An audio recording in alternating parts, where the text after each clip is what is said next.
ሳይሆን በህፃናት ላይ ያደረገው ነገር በጣም ልዩ ነው። እሱ ነው ሞር ትምህርት ብዬ የማስበው። ብዙ ጊዜ ኮንፍሊክት የሚፈጥረው እሱ ነው። ሳታምኑ እንዴት ተጠመቃችሁ ብለው ነው የሚያዝጓቸው አብዛኛዎቹ። መካነ ኢየሱስ እያጠመቀች የኦርቶዶክስ ሲሆን አይቻልም። ደስ የሚለኝ እሱ ነው። ለማንኛውም እንሄድበታለን። ናይስ። በቃ እናቱ ወደ አንተ ልምጣ። ዲያቆን ናታኒም ቀጥል ባባ። እሺ ይሰማል ድምፄ በትክክል? እናንተ ሰዎች ቃልት ያሰማልን። ዮኒ በድጋሚ ሰላም ብያለሁ። ሁላችሁንም ሰላም ብያለሁ። ታች ያላችሁ ቃልት ያሰማልን። ብዙ ነገር ተነስቷልና ትንሽ ነገር አጠር አድርጌ ለመናገር ሞክራለሁ ማለት ነው። እንግዲህ ወንድማችን ዮሐንስ 3ን ሲጠቅስ አይታችኋል። እና ከዛ ስር ግን ዮሐንስ 3 ስታነቡ ዳግም ሰው መወለድ ሰው ዳግም የሚወለደው ከውሃና ከመንፈስ ነው ብሎ ከተናገረ በኋላ ጌታችን መድኃኒታችን ኢየሱስ ክርስቶስ ለኒቆዲሞስ እንዲህ የሚል ጥያቄ ጠይቀዋልና ብዙ ፕሮቴስታንቶችም የሆኑ ከኛ ቤተ እምነት ውጭ ከኦርቶዶክስ ውጭ ያሉ ሰዎች ይህንን ቃል ልብ አይሉትም። አንተ የእስራኤል መምህር ሆነ ሳለ ይህን እንዴት አታውቅም የሚል ነው። ኦኬ ምን አገናኘው ከዳግም ልደት ጋር ወይ ደግሞ ከጥምቀቱ ጋር ወይ ደግሞ ሰው ዳግም መወለድ አለበት ከሚለው ትምህርት ጋር የእስራኤል መምህር መሆን ምን አገናኘው የሚለውን ነገር እንመለከታለን። እና ሁላችሁ ማወቅ ያለባችሁ ነገር ብሉይ ኪዳን ለአዲስ ኪዳን ጥላው ነው። ኦኬ ሻዶ ነው። እና አካሉ ሲመጣ ጥላው ቦታ ይለቃል አይደለ? ስለዚህ በብሉይ ኪዳን የምናያቸው ነገሮች ለሚመጣው ስለ ክርስቶስ የሚናገር ነው። ለዛ ነው መጽሐፍት እናንተ መጽሐፍት ትመረምራላችሁ ሕይወት ያለ የሚገኝ ይመስላችኋል፣ ግን መጽሐፍት ሁሉ ስለኔ ያወራሉ ያለው ክርስቶስ ማለት ነው። ጌታችን ይህን ያነሳው እንግዲህ እስራኤላውያን እንግዲህ መምህሩን ጨምሮ ትንቢት ነበረ ወይ ደግሞ በምሳሌ ደረጃም የቀረበ ነገር ነበር። ለምን? ለጥምቀቱ ወይ ደግሞ ሰው ልጅ ዳግም መወለድ እንዳለበት፣ አሮጌው ስጋ መወገድ እንዳለበት። ምክንያቱም ለመሰላችሁ አሮጌ ስጋ እያለን የምንናገረው ወይ ደግሞ መጽሐፍ ቅዱስ የሚናገረው ለምንድን ነው? ሁለት ሰዎችን በሮሜ መልእክት ያነጻጽራል አይደለ? አንደኛው ማን ነው? የመጀመሪያው አዳም ነው። ሁለተኛው አዳም ጌታችን መድኃኒታችን ኢየሱስ ክርስቶስ ነው። እና በመጀመሪያው አዳም የተቀበልነው ህይወት አለ፣ የምንሄደው የኖርነው የመጣንበት ህይወት አለ። እና እሱ ህይወት የሞት ህይወት ነው። ኦኬ በኃጢአት ውስጥ ያለ በሞት ውስጥ የምንመላለስበት የኃጢአት ተገዥ ሆነን የምንኖርበት ህይወት ነው። ስለዚህ ይሄ ህይወት መቀየር አለበት። ስለዚህ በአንዱ አዳም በኩል የገባው ኃጢአት ወይ ደግሞ በአንዱ አዳም በኩል የገባው ሞት መሻር አለበት። ለዚህም ነው ሰው የሆነው። ስለዚህ ይህንን የጌታችን መድኃኒታችን የኢየሱስ ክርስቶስን መምጣት የሚጠባበቁ አይሁዳውያን፣ እስራኤላውያን በታላቅ ተስፋ የሚጠብቁት አንድ ትንቢት አለ፣ በትንቢት የተነገረ። እሱም ትንቢተ ሕዝቅኤል ምዕራፍ 11-19 ላይ በትእዛዜም ይሄዱ ዘንድ ፍርዴንም ይጠብቁና ያደርጉ ዘንድ አንድ ልብ እሰጣቸዋለሁ፣ በውስጣቸውም አዲስ መንፈስ እሰጣለሁ ይላል። እንግዲህ አዲስ መንፈስ የተባለው ማን ነው? መንፈስ ቅዱስ ነው። መንፈስ ቅዱስን እንግዲህ የተቀበሉት በክርስቶስ ነው አይደለ? በክርስቶስ ይህንን መንፈስ በቤተክርስቲያን ላይ አትረፍርፎ አፍሶታል። ልክ ቲቶ 3:5 ጀምሮ እንደሚናገረው ማለት ነው። አዲስ ልብ እሰጣቸዋለሁ አለ። አዲስ ልብ የተባለ የትኛው ነው? ምን ይሄ የስጋው የሚታየው ልብ ወጥቶ ሌላ አዲስ ልብ አይደለም። የታደሰ ክርስቶሳዊ የሆነ ማንነት ማለት ነው። እሺ ለዛ ነው ልብ አምላክ ዳዊት ንጹህ ልብን ፍጠርልኝ አለው። ኦኬ ይሄ አዲስ ልብ እንግዲህ የስጋ ልብ ነው ወይም ደግሞ የድንጋይ ልብ የሚባለው ይሄ ከአዳም ይዘን የመጣ ነው። የደነደነውን ልብ እሱን አስወግዶልን አዲስ ልብ እንደሚሰጠን ነው የሚነግረን። ኦኬ ለዛ ነው እዛው ዝቅ ብሎ ከስጋቸውም ውስጥ የድንጋዩን ልብ አወጣለሁ፣ የስጋንም ልብ እሰጣቸዋለሁ፣ እነርሱም ሕዝብ ይሆኑኛል፣ እኔም አምላክ ሆናቸዋለሁ። ይህ ግን የሚሆነው ጥሩን ውሃ እረጭባቸዋለሁ ይላል። ስለዚህ ይሄ ጥሩ ውሃ ይረጫል፣ ከዛ አዲስ ልብ ይሰጠናል። ከዛ በኋላ ያ የድንጋዩ ልብ ደግሞ ይወጣል ማለት ነው። አሮጌው የሆነው የደነደነው ልብ የሚወጣው የቆሸሸው በሞት ጥላ ስር ወይ ደግሞ በኃጢአት ተገዥነት ስር የነበረው የኃጢአት ስጋ የተባለው ተወግዶ ንጹህ ልብ የሚፈጥርልን እንግዲህ በጥምቀት እንደሆነ ይናገራል። ለዛ ነው ጌታችን ምን አለ? አንተ የእስራኤል መምህር ሆነ ሳለ ይሄ እንዴት አታውቅም? ስለዚህ ሰው ልጆች እኮ ምን እያለው ነው? የሰው ልጅ እኮ እንደ አዲስ መፈጠር አለበት፣ ንጹህ መረጨት አለባቸው ይላል። ኦኬ ይሄንን ትንቢተ ሕዝቅኤል 11-19 ይህንን ንጹህ መረጨት የሚለውን ጥምቀት እንደሆነ በዚሁ ከቅዱስ ጳውሎስ ላሳያችሁ ማለት ነው።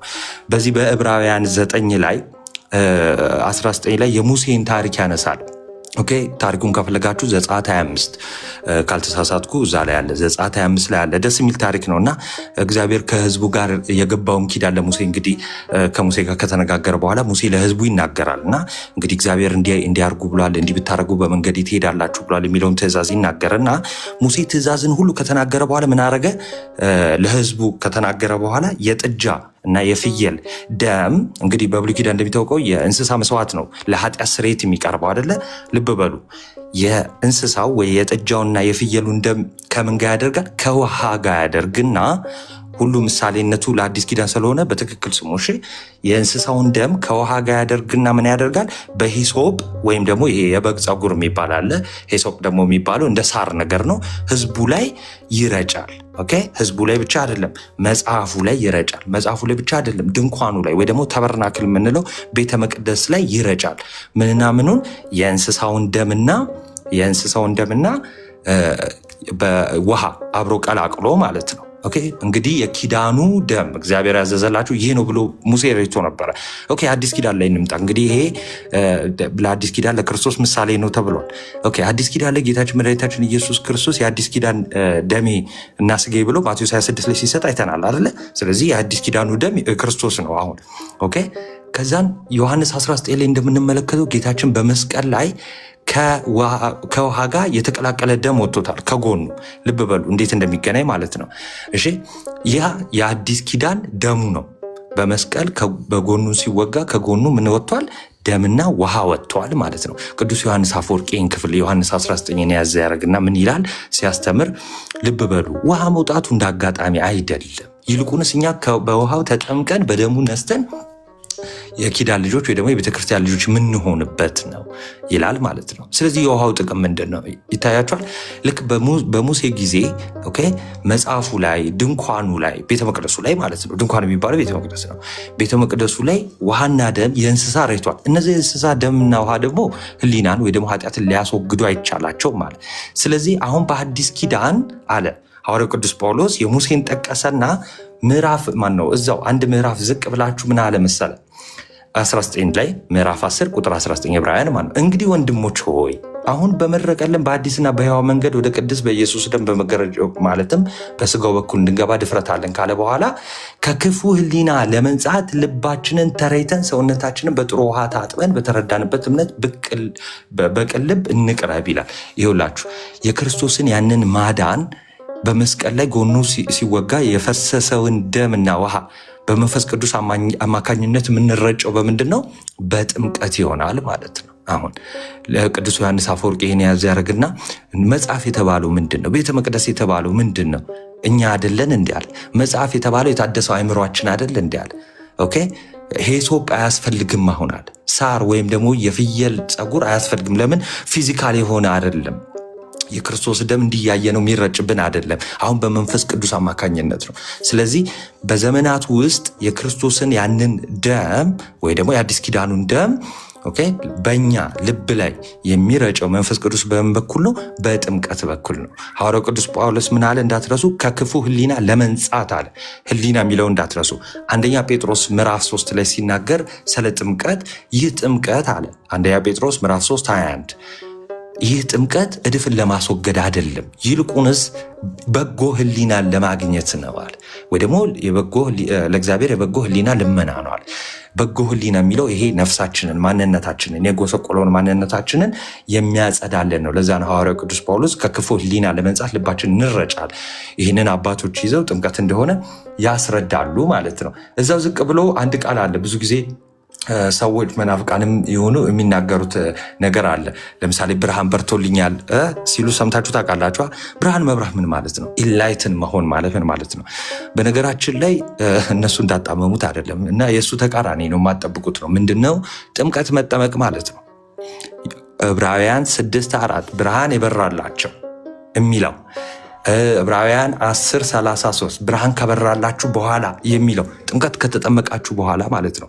ጥምቀት እንግዲህ ከመጀመሪያውም ጀምሮ የነበሩ አባቶች የመጀመሪያው ክፍለ ዘመን ከዛም ጀምሮ የነበሩ አባቶች በእነሱ ዘንድ የብርሃን ገንዳ ተብሎ ሁሉ ይጠራል። ጥምቀት ራሱ ለምን ኢላይትን የምንሆንበት ብርሃኑን የምናገኝበት ሳክራመንት ስለሆነ ነው፣ ምስጢር ስለሆነ ነው። ስለዚህ ሐዋርያው ቅዱስ ጳውሎስ በመጽሐፎች ብርሃን ብርሃን ብርሃን ሲል ምን እያለ ነው? ጥምቀትን ኢንዲኬት እያደረገ ነው። ኦኬ፣ ሰዎች ብርሃን የሚበራላቸው ከጨለማ ወደ ብርሃን የሚመጡበት ታላቅ የሆነ ስጦታን ጸጋን የሚቀበሉበት ምስጢር ስለሆነ ይሄንን ተናግረዋል ማለት ነው። ስለዚህ ቅድም እንደተነሳው ሮሜ 6 ላይ ሰው ልጅ በአጠቃላይ ያንን የክርስቶስን ማዳን ማግኘት አለበት ለመዳን። ኦኬ፣ ለዛ ነው እዚሁ ላይ ዕብራውያን 9:23 ላይ እንግዲህ በሰማያት ያሉትን የሚመስለውን ነገር በዚህ ሊነጻ እንጂ በሰማይ ያሉት ራሳቸው ከእርሱ ይልቅ በሚበልጥ መስዋዕት ሊነጹ የግድ ነበር ተባለ።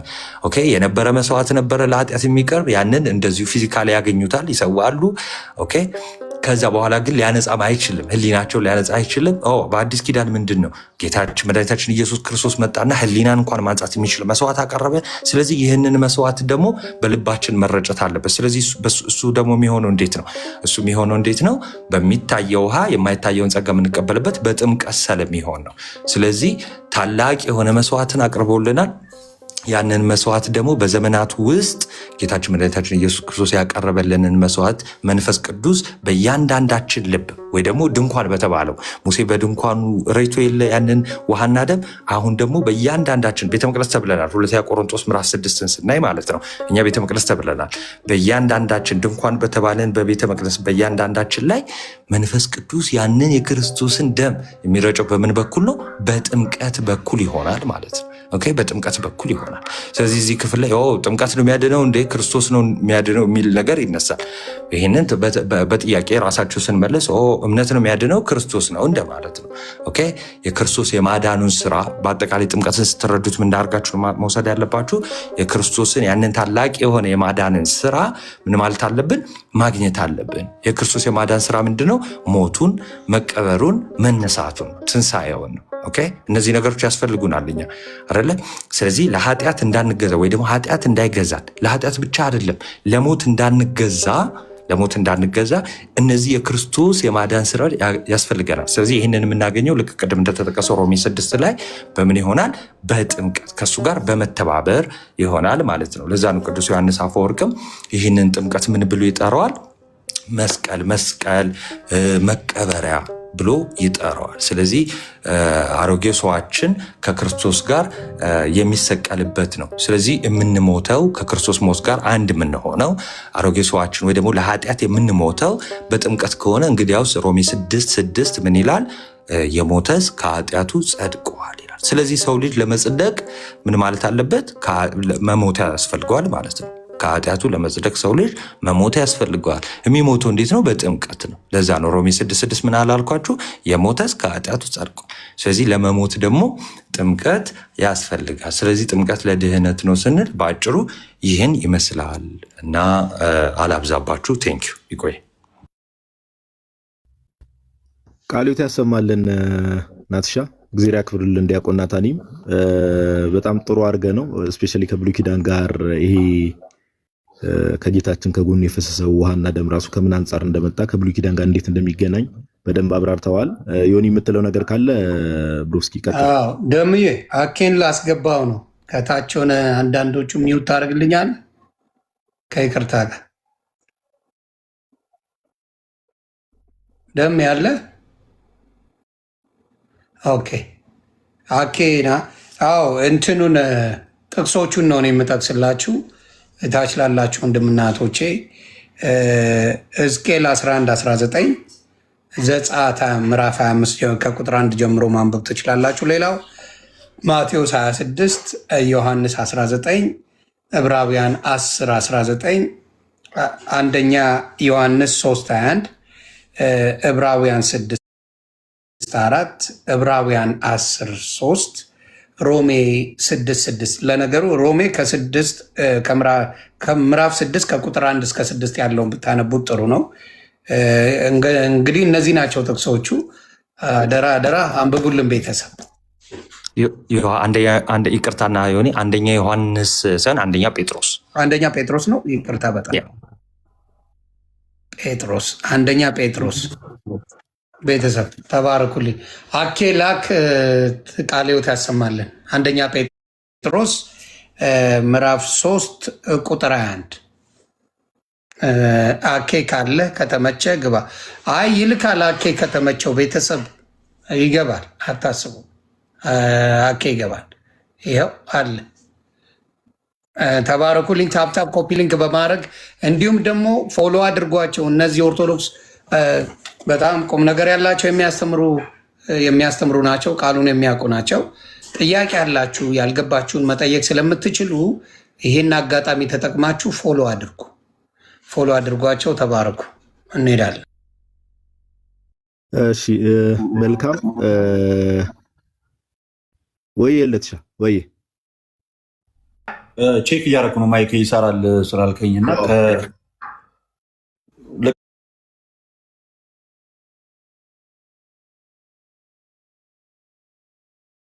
ቀጥል ወይስ ትንሽ ሀሳብ መጽሐፍ ቅዱስ ላይ ያልተነሱ ሀሳቦችም ስላሉ እንትን እላለሁ ለትሻ። ከዛ የመጽሐፍ ቅዱሱ ልክ ሲያልቅ ወደ ህፃናት ስፔሻሊ ባፕቲዝሙ ይነሳና ከዛ ወደ ህፃናት ጥምቀትን ያው እንዳልኩ አንተ ትቀጥላለህ። እሺ መምህር ኤፍሬም እና አኬ ሰላም በሉንና ከዛ በኋላ በመልኩ እንደምንቀጥል እኔ አሳይን አደርጋለሁ። እንኳን ደህና መጡ መምህር። እንኳን ደህና ቆያችሁ። እንዴት አላችሁላችሁ? በየሰዓት አቆጣጠራችሁ በመላው ዓለም የምትገኙ ኦርቶዶክሳውያን ሰው የሆናችሁ ሁሉ ሰላም ይድረስልኝ። በክርስቶስ ሰላም ብያለሁ። አሜን አሜን። መምህር እንኳን ደህና መጡ። አኬ እንኳን ደህና መጣ ብሮስኪ። እንኳን ደህና ቆያችሁኝ። ሰላም ለሁላችሁ። እንዴት አላችሁ? እኔ በጣም ደህና ነኝ ይመስገን አምላክ። ዛሬ ውይይት ሊኖር እንደሚችል ምናምን ትናንት ስታወሩ ሰምቼ ስለነበር ቲክቶክ አልመጣልኝም። አካውንቱ ነው ሄጄ ነው ጆይን ያደረኩትና ሜይ ቢ እንትን ይሆናል። ያው ሰጀስት እያደረጉ አይደለም መሰለኝ ቲክቶክ ላይቭን እና እንኳን ደህና ቆያችሁኝ ነው ወይስ? እንኳን ደህና መጣ አኬ። ትናንትም ሳታወራ ነበር የሄድከውና እንዳጋጣሚ ሆኖ ሜይ ቢ አሁን ማውራት የምትችልበት ቦታ ላይ ነህ። መጽሐፍ ቅዱስ ላይ ያልተነሱ ሀሳቦች ስላሉ እነሱን ሀሳቦች ሜይ ቢ እንድዳሳቸው ብዬ ነበር ብሮስኪ። ኦኬ እሺ እሺ። ያው ትናንት አጋጣሚ ሆኖ አንድ ስልክ ገባብኝና በዛው አስወጣኝ። እሺ እችላለሁ ናይስ። ሜይ ቢ ያልተነሱት ክፍሎችን ልንገርና የዚህ ሐዋርያት ሥራ ምዕራፍ 2 ላይ ያለው ሀሳብ አለ። ከዛ ቅዱስ ጳውሎስ የተጠራበት መንገድ አለ አይደል? የሐዋርያት ሥራ ምዕራፍ 2 ላይ ጳውሎስ የተጠራበት መንገድ ራሱ ያው ከጥምቀት ጋር አገናኝተ ከዛ ባለፈ ደግሞ የዚህ የቆርኔሌዎስ ቤተሰብ ላይ መንፈስ ቅዱስ ቀድሞ እንዴት ወረደ የሚለውን ሀሳብ እነሱን ሀሳቦች አያይዘ ብታነሳልን አኬ። ከራስ የምትጨምረው ሌላ ሀሳብ ካለ ዩ ካን ጎ ሄድ። ቀጥለ ተዘጋጅ። ህፃናት ጥምቀት ላይ ቀጥል አኬ። እሺ እንግዲህ ጥምቀት ጠቅለል ባለ መልኩ ያው በደንብ ትምህርቱ ተሰጥቶበታል ብዬ አስባለሁ። እኔ በጣም ጥሩ የማስበው አንዱ ጥምቀት ላይ ማለት ነው አሁን ይሄ የሮሜ 6 ምናምን ከተነሳ በቃ የመጀመሪያው መግቢያው እሱ ነው ብዬ አስባለሁ። እና ገላትያ 3 ላይ ያለው ተነስቷል። አይ ሚን ስፔሲፊካሊ ቁጥር 27 ላይ ያለችው ሳይሆን ከአብርሃም ዘርነት አንጻር የተነሳው ነገር የተነገረው ነገር እሱ ተነስቶ ነበር። ኢየሱስ የአብርሃም ዘር እንደሆነ ምናምን የዋድ የተወሰነ አንስቶታል። የዋድ የተወሰነ አንስቶታል። ሀሳቡን ቢውድ የሚያደርግ ከሆነ ሂድበት። ሀሳቡን ያጠናክረዋል። ብታነሳው ችግር የለውም። እንትን ድግምግሞች የሚሆን ከሆነ ግን አስቁሙኝ ፕሊስ። እንትን የሰውን ጆሮ እንዳናደክም። ገላትያ ምዕራፍ 3 ላይ አንድ የተነገረን ነገር አለ። ቁጥር 16 ላይ ገላትያ ምዕራፍ 3 ቁጥር 16 ለአብርሃምና ለዘሩም የተስፋው ቃል ተነገረ። ለአብርሃምና ለዘሩም ለማን? ለአብርሃምና ለዘሮቹም አይደለም። ለአብርሃምና ስለ አንድ ነው የሚናገረው። ለአብርሃምና ለዘሩም የተስፋው ቃል ተነገረ። ስለ ብዙዎች እንደሚነገር ለዘሮቹ አይልም ይላል። አሁን ይሄ የኔ አይደለም፣ በነገራችን ላይ ቀጥታ ጠቅሱ ነው እያለ ያለው። ለምን በብዙ ቁጥር ለምን አልጠራም፣ ለምን በነጠላ ቁጥር ጠራ ምናምን የሚለውን ስለሚያብራራ ለዛ ነው ምንድነው እዛ ላይ ኤንፈሳይዝ አድርጌ ቃሉን እንትን እያልኩ ያለሁት። በደንብ አድርጋችሁ አሁን ስሙን ቀጥታ ቃሉን ላንብቡ። ለአብርሃምና ለዘሩም የተስፋው ቃል ተነገረ። ስለ ብዙዎች እንደሚናገር ለዘሮቹ አይልም። ስለ አንድ እንደሚናገር ግን ለዘርህም ይላል፣ እርሱም ክርስቶስ። አሁን ለአብርሃም ቀደም ሲል የተገባ የተስፋ ቃል አለ። ለአብርሃምና ለዘሩ የተገባ የተስፋ ቃል አለ። በዘሩ አንደኛ አሕዛብ እንደሚባረክ ሲቀጥል ወራሽ ደግሞ እንደሚመጣ አብርሃምን የሚወርሰው የራሱ ዘር እንደሆነ አስቀድሞ እግዚአብሔር አምላክ በዘፍጥረት ላይ እንደምናስታውሰው እግዚአብሔር ለአብርሃም እንዲህ ያለ ቃልን ገብቶለት ነበር። ታስታውሳላችሁ አይደል? ሁላችሁም እግዚአብሔር አምላክ ለአብርሃም የተስፋን ቃል ሰጥቶታል። የሚወርስህ የራስህ ዘር ነው። በኋላ ከአጋር የወለደው ልጅ አለ ኢስማኤል፣ ግን እሱ ራሱ አይወርስም ተብሏል። እንደ ተስፋ ቃል የሚወለድ ግን ሌላ ልጅ አለ፣ እርሱም ይስሐቅ ነው እና እርሱን የሚወርስ ተብሎ ተነግሮት ነበር። ግን የይስሐቅ ፍጻሜው ራሱ ግን ክርስቶስ ኢየሱስ ነበር። ምክንያቱም ከአብርሃም ብዙ ልጆች መጥተዋል። አሁን ይስሐቅ ተወለደ፣ ይስሐቅ ያዕቆብን ይልና ያዕቆብ በ12 ነገር ታጅቡ አንድ ራሱን የቻለ ትልቅ ህዝብ ይሆናል፣ ህዝበ እስራኤል የሚባለው ማለት ነው። ስለዚህም አብርሃም አባታችን የሚሉ በጣም በርካቶች ናቸው፣ ብዙዎች ናቸው። አይሁዳውያን ጠቅላላ አብርሃም አባታችን ብሎ ይጠራሉ። ግን አሕዛብ በዘርህ ይባረካሉ የሚል ታላቅ ቃል ነበርና አስቀድሞ ለአብርሃም የተሰጠው ቃል ያቺን በዘርህ የምትለዋን በነጠላ ቁጥር ለአንድ ግለሰብ ብቻ እንደሚሰጥ እንደሷ እንዳለች ጳውሎስ ይወስዳትና እዚህ ገላትያ ጋር አምጥቶ አይ ዘር ነው የሚለው ዘሮች አይልም። ስለ ብዙዎች እንደሚናገር ዘሮች ሳይሆን የሚለው ስለ አንድ እንደሚናገር ዘርህ ይላል። የተስፋው ቃል የተነገረው ለአብርሃምና ለዘሩ ነው፣ እርሱም ክርስቶስ ነው ይላል። ይህን ነገር ለምንድን ያነሳ ነው? በሐዲስ ኪዳን እውነተኛው የአብርሃም ዘር ጌታችን ኢየሱስ ክርስቶስ ነው። እውነተኛው የአብርሃም ዘር ክርስቶስ ኢየሱስ ነው። አዎ አይሁዳውያን በስጋ የአብርሃም ዘር ሊሆኑ ይችላሉ። አሁን ሐዲስ ኪዳን ላይ ስንመጣ ግን መንፈሳዊያን ህዝብ ነን እኛ፣ መንፈሳዊያን ነን እና እውነተኛው ዘር የአብርሃም ዘር ክርስቶስ ሆኖ ከዛ በኋላ ማንም ሰው ወራሽ ለመሆን አሁን ወራሹ የአብርሃም ዘር ነው ስለተባለ ወራሽ ለመሆን የአብርሃም ዘር መሆን አለብን እኛ። የአብርሃም ዘር የሚኮኑ ደግሞ እውነተኛ የአብርሃም ዘር በሆኑ በክርስቶስ በኩል ነው ሀሳቡ። እንግዲህ የተወሰነ አወሳስቤባችሁ ከሆነ አንድ ጊዜ የተወሰነ ፓራፍሬዝ ነገር ላድርጋት፣ ሙሉ የሆነ አርቲኩሌት አድርጌ ላስቀምጠው። ተመልከቱ ጋይስ፣ ኢየሱስ የአብርሃም ዘር ነው እንዳትረሱ።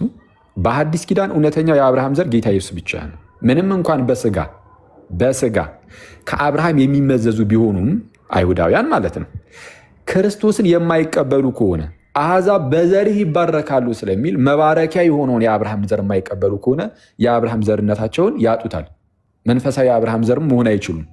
በሐዲስ ኪዳን ወራሽ የሚያስደርገው የአብርሃም በመንፈስ የአብርሃም ዘር መሆን ነው። መንፈሳዊ የሆነ የአብርሃም ዘር በመሆን ነው ወራሽ የምንሆን።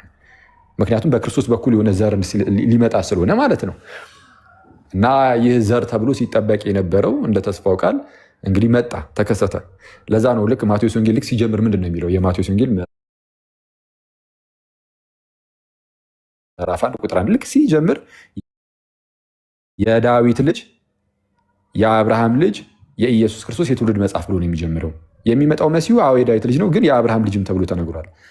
ምክንያቱም አይሁዳውያን የሚጠብቁት እንዲህ ያለ ነው። ወይም ደግሞ በብሉይ ኪዳን ላይ ምንድነው ነቢያት የመሰከሩለት የክርስቶስ አመጣጥ እንዴት ያለ ነው?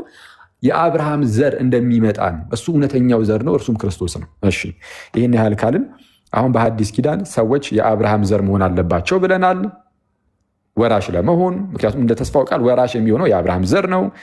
እውነተኛው የአብርሃም ዘር ደግሞ ክርስቶስ ነው። ስለዚህ በክርስቶስ በኩል ሁላችንም የአብርሃም ዘር መሆን እንችላለን። ይህንን የሚያስረዳው ዝቅ ብለን እዛው ጋር ቁጥር 26 ጀምሮ ያለው ነው። በእምነት በኩል ሁላችሁ በክርስቶስ ኢየሱስ የእግዚአብሔር ልጆች ናችሁና በእምነት በኩል ሁላችሁ በክርስቶስ ኢየሱስ የእግዚአብሔር ልጆች ናችሁ። ስለዛ ማንን በማመን ጌታን እርሱም ክርስቶስ ኢየሱስን። ስለዛ ጌታ ኢየሱስን የማያምን ቢኖር የእግዚአብሔር ልጅ መሆን አይችልም ማለት ነው። የእግዚአብሔር ልጅ ለመሆን ግዴታ በክርስቶስ ማመን አለበት። በእምነት በኩል የእግዚአብሔር ልጅነት አለ። በእምነት በኩል ማለት ያለ ጥምቀት ማለት አይደለም። አንዳንድ ሰው በእምነት በኩል የእግዚአብሔር ልጅ መሆን ይቻላል ሲባል ኦኬ ጥምቀት አያስፈልግም ማለት ነው ብሎ የሚደመድም አይደለ። እንደዛ አይደለም።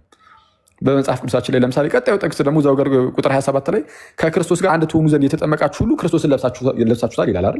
የተጠመቃችሁ ክርስቶስን ለብሳችኋል፣ ያውም ከጌታ ጋር አንድ ለመሆን የተጠመቃችሁ ማለት ነው። ኦኬ ስለዛ ክርስቶስን የሚለብሰው የተጠመቀ ነው ስለሚል ኦኬ ክርስቶስን ለመልበስ የሚያስፈልገው ጥምቀት እንጂ እምነት አይደለም ማለት ነው። ቁጥር 27 ላይ እምነት ስለማይል ልክ ቁጥር 27 ላይ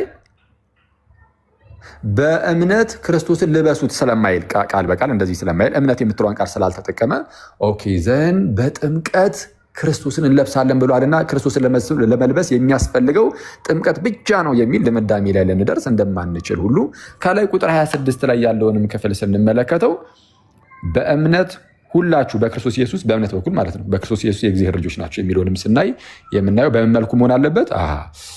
የእግዚአብሔር ልጅ ለመሆን ለካ በክርስቶስ ኢየሱስ ማመን አለብን፣ አለቀ እንጂ ጥምቀትን ማግለል የለብንም።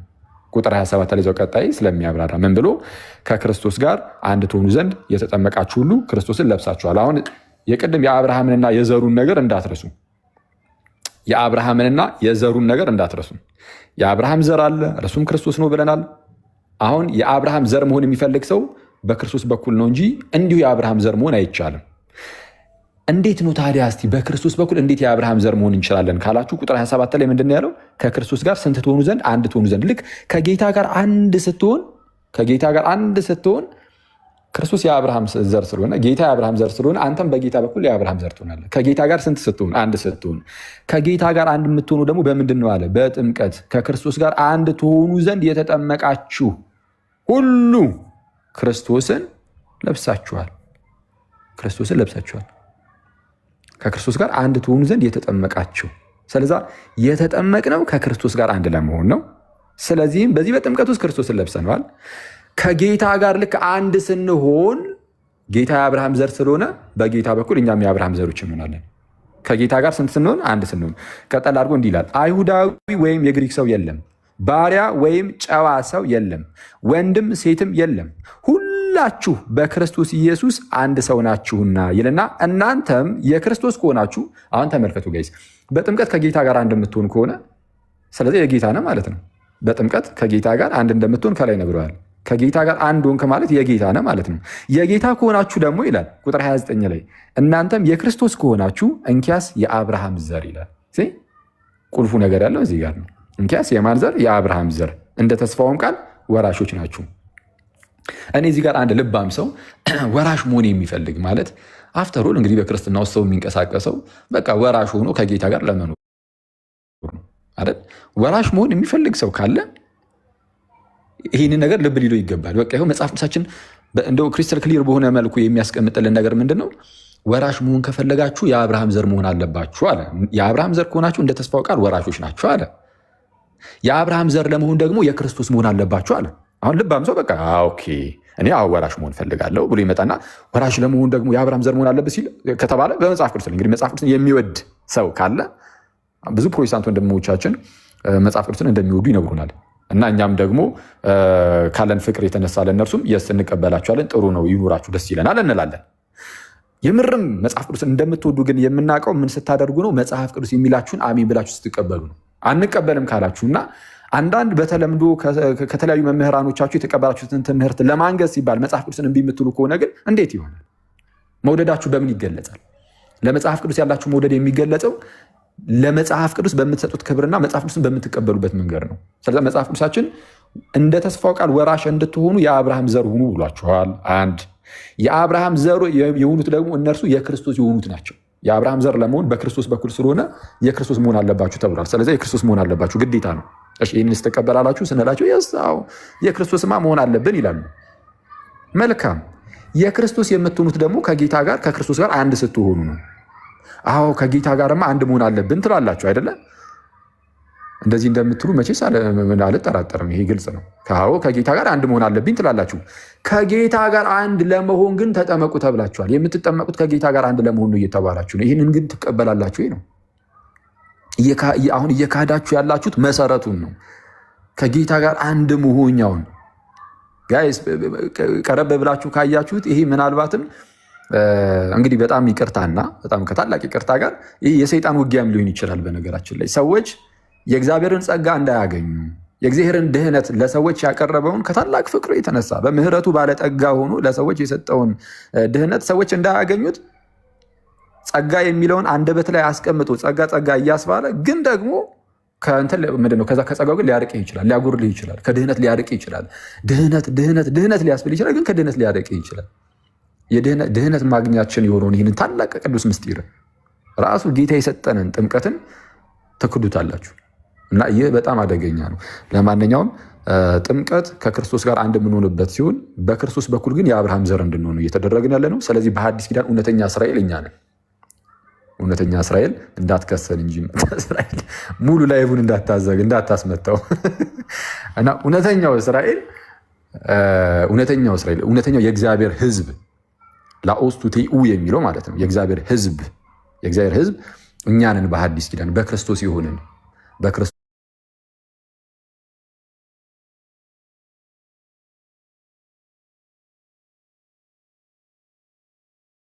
ሲሆንን እኛ የእግዚአብሔር ሕዝብ የተጠመቀ አይሁዳዊ ብቻ የሚባል ነገር የለም። አሁን በሐዲስ ኪዳን አይሁዳዊ የለም፣ የግሪክ ሰው የለም፣ ባሪያ ወይም ጨዋ ሰው እንደዚህ ብሎ ነገር የለም፣ ወንድም ሴትም የለም። ሁላችን በክርስቶስ ኢየሱስ አንድ ነን የተባለው። ምክንያቱም ሁላችንም ስንጠመቅ ከጌታ ጋር አንድ ነን እና የጥምቀት ታላቅ ምስጢር ነው።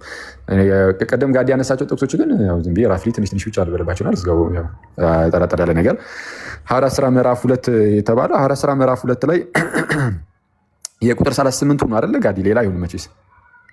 እሺ ሐዋርያት ሥራ ምዕራፍ 2 ቁጥር 30 ሐዋርያት ሥራ ምዕራፍ 2 ላይ ሁላችሁም እንደምታውቁት መንፈስ ቅዱስ በሐዋርያቱ ላይ ይወርዳል። ዘን ጴጥሮስ መስበክ ይጀምራል። ጴጥሮስ ይሰብክና ብዙዎች አመኑ። በአካባቢው የነበሩ ብዙ አይሁዳውያን ነበሩ እና አመኑ። በቃ እና ልባቸው ተነካ። ስለ ክርስቶስን ይነገራቸው፣ ወንጌልን ይነግራቸዋል። እናንተ የገደላችሁትን ኢየሱስን እግዚአብሔር ግን አስነሳው፣ የሞትን ጣር አጥፍቶ። ኧረ ስለ እርሱ እኮ ዳዊት ሲናገር የነበረው ነገር ነበረ። ነፍሴን በሲኦል አተዋትም፣ ጻድቅህንም መበስበስን ያይ ዘንድ አትሰጠውም ብሎ የተናገረው እኮ ለኢየሱስ ክርስቶስ ነው። ክርስቶስ እንደሚነሳ አስቀድሞ እኮ አውቆ ነው፣ እሱ ነቢይ ነው እያለ ያስረዳቸዋል። እና የገደላችሁት እግዚአብሔር የላከውን መሲሁን ነው፣ ትጠብቁት የነበረውን ያንን መሲህ እናንተ ገደላችሁት እያለ ያስረዳቸው ጀመረ። እና በዓሉ የጴንጤኮስቴ በዓል ስለነበረ ወይም የበዓለ ሃምሳ በዓል ስለነበረ ከተለያየ አካባቢ ከተለያየ ዓለማችን ክፍል አይሁዳውያን ተሰብስበው መጥተው ነበረ። ይሰሙታል። ሲሰሙት ልባቸው ተነካ። ቁጥር 37 ላይ እንደዚህ ይላል፣ ይህንን በሰሙ ጊዜ ልባቸው ተነካ ነው የሚለው። አሁን አምነዋል ማለት ነው። ያላመነ ሰው ልቡ አይነካም። ካላመን ግን ለምን ልብ ይነካል? የማመን ውጤት ነው የልብ መነካት።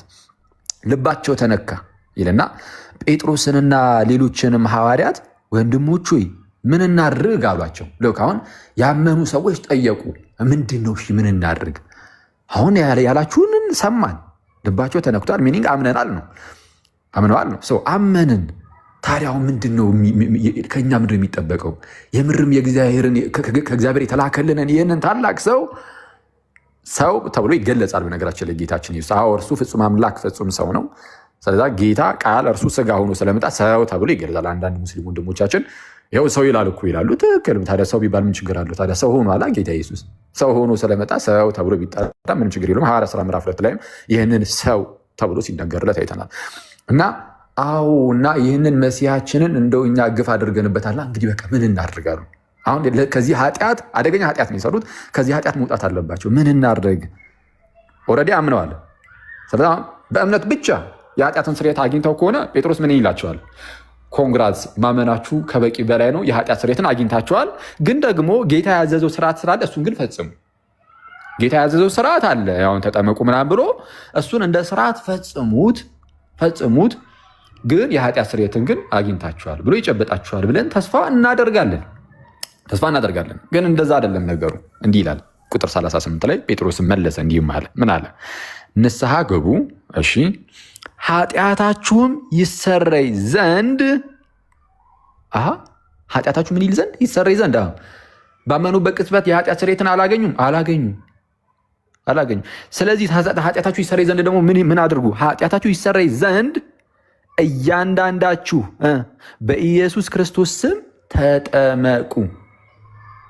ኦኬ፣ ኃጢአታችን እንዲሰረይ በቃ ኃጢአታችሁ ይሰረይ ዘንድ ተጠመቁ ከተባለ መጽሐፍ ቅዱሱን አሜን ብሎ መቀበል ነው። ኖ አክሊል በኢየሱስ ክርስቶስ ስም ተጠመቁ ነው የሚለው። በኢየሱስ ክርስቶስ ስም መጠመቅ ይሄ እናንተ እንደምታስቡት በውሃ መጠመቅ እኮ አይደለም የሚል አንድ ሰው ሊኖር ይችላል። ይህንን ለመረዳት የሐዋርያት ሥራን መጽሐፍ እንደው ቀለል አድርጎ ማንበቡ በጣም ይሄ ቀላሉ መንገድ ነው። የሐዋርያት ሥራ መጽሐፍ የሉቃስ ሲጽፈው የጻፈበትን አጻጻፍ ከተመለከት ነው በጣም ነገሩን ቀላል ያደርገዋል። በኢየሱስ ክርስቶስ ስም መጠመቅ ማለት በውሃ መጠመቅ ነው። ይህንን ለማወቅ እዚሁ ሐዋርያት ሥራ ምዕራፍ 10 ላይ ልውሰዳችሁ። ይህንን ሙግት አክቹዋሊ አሁን ላይ ፕሮቴስታንቶች አያነሱትም። በጣም አንዳንድ ሰዎች ካሉ እንደነ በጋሻው አይነት ወንድሞች ምናምን ካልሆኑ በስተቀር ፕሮቴስታንቶች አሁን ላይ አያነሱትም። በጋሻው ነው የሚያነሳው። እሱም የሆነ ጊዜ ላይ መልስ ሰተንበት አሁን የሚያነሱ አይመስለኝም ትላል። ሐዋርያት ሥራ ምዕራፍ 10 እንዲህ ይላል ቁጥር አሁን ቅድም ጋዲ የሚጠይቀኝ ጥያቄ አንደኛው ይሄ ነው። የቆርኔሌዎስ ቤተሰብ ላይ መንፈስ ቅዱስ ወረደ ከመጠመቃቸው በፊት ማለት ነው። ለምን እንደወረደ ከመጠመቃቸው በፊት እናወራለን፣ ወይም ደግሞ ለሌላ ሰው ዕድሉን ሰጥቼ ሌሎቹ እንዲያወራ አድርጋለሁ ብዙ ነገር እንዳላወራ። ሰው መንፈስ ቅዱስ በቆርኔሌዎስ ቤተሰብ ላይ ወረደ እና ሐዋርያት ሥራ ምዕራፍ 10 ቀጥታ አሁን የማነብላችሁ ጥቅስ ከቁጥር 47 ላይ ነው። ታሪኩ ለማወቅ ግን ካለ ጀምሮ ማንበብ ይቻላል። ጥሩ 47 ቤተሰብ ሐዋርያት ሥራ ምዕራፍ 10 ቁጥር 47 በዚያን ጊዜ ጴጥሮስ መልሶ እነዚህ እንደኛ ደግሞ መንፈስ ቅዱስን የተቀበሉ እንዳይጠመቁ ውሃን ይከለክላቸው ዘንድ የሚችል ማን ነው አለ። እንዳይጠመቁ ምንን ይከለክላቸው ዘንድ የሚችል ማን ነው አለ? እንዳይጠመቁ ውሃን ይከለክላቸው ዘንድ የሚችል ማን ነው? እንዳይጠመቁ ምንን? ውሃን እንዳትረሱ። ስለዛ የውሃ ጥምቀትን ማንም ይከለክላቸው እያለ ነው። በውሃ የሆነውን መጠመቅ በውሃ ብቻ አይደለም። አክቹዋሊ እኛ የውሃ ጥምቀት ስንል ውሃም አገልግሎት ላይ ይውላል ማለት ነው እንጂ የውሃ ጥምቀት የሚባል ብቻ አይደለም። ጥምቀታችን ውሃ ብቻ አይደለም።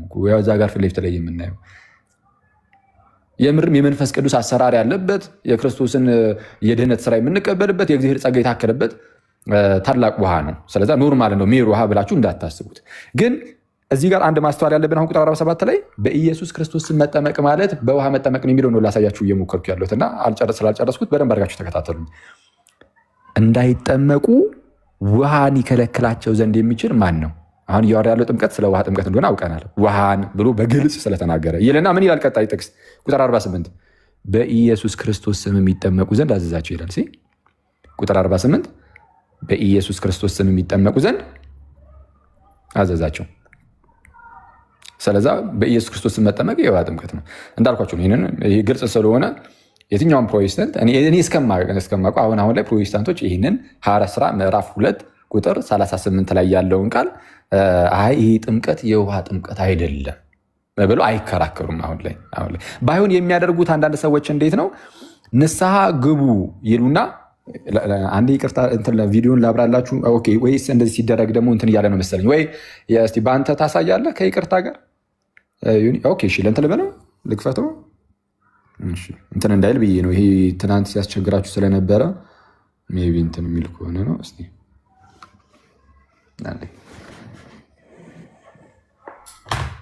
አንዴ ሶሪ።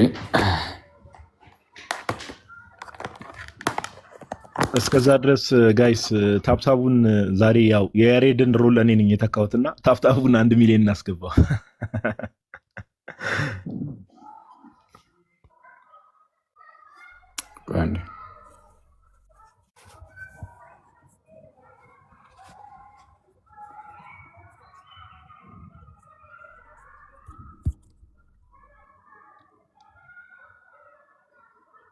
ይታየውን እንጃ እንግዲህ የተወሰነ ብለር ነገር ነው።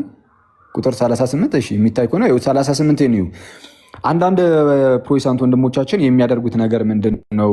አሁን ላይ እንዳልኳችሁ በኢየሱስ ክርስቶስም ተጠመቅ የሚለው በቃ ውሃንም እንግዲህ ውሃ አገልግሎት ላይ የሚሉበትን ጥምቀት ወይም እነሱ የውሃ ጥምቀት ብሎ በተደጋጋሚ እንደሚጠሩት ማለት ነው እሱን እንደሆነ ብዙዎቹ ያምናሉ። ስለዛ ምን ያደርጋሉ? ያው በግልጽ ኃጢአት ይሰረይ ዘንድ በኢየሱስ ክርስቶስም ተጠመቅ ስለሚል ይህ ነገር ትምህርታችን ሙሉ በሙሉ ሊያፈርስብን ነው ስለሚሉ ምን ያደርጉታል መሰላችሁ? ቃሉን 2 ቦታ ይሰነጥቁታል። ይህን ጥቅስ ጴጥሮስም ይልና ንስሐ ግቡ ብሎ እንትን ይሄ የፓንክቹዌሽን ማርኩ አለ እዛ ላይ እና ቀጠል አድርጎ ኃጢአታችሁ ይሰረይ ዘንድ የምትለው ሀገር ቁርጥ ያደርጓትና ኃጢአታችሁ ይሰረይ ዘንድ የተባለው ለንስሐ ግቡን ይሏቸዋል።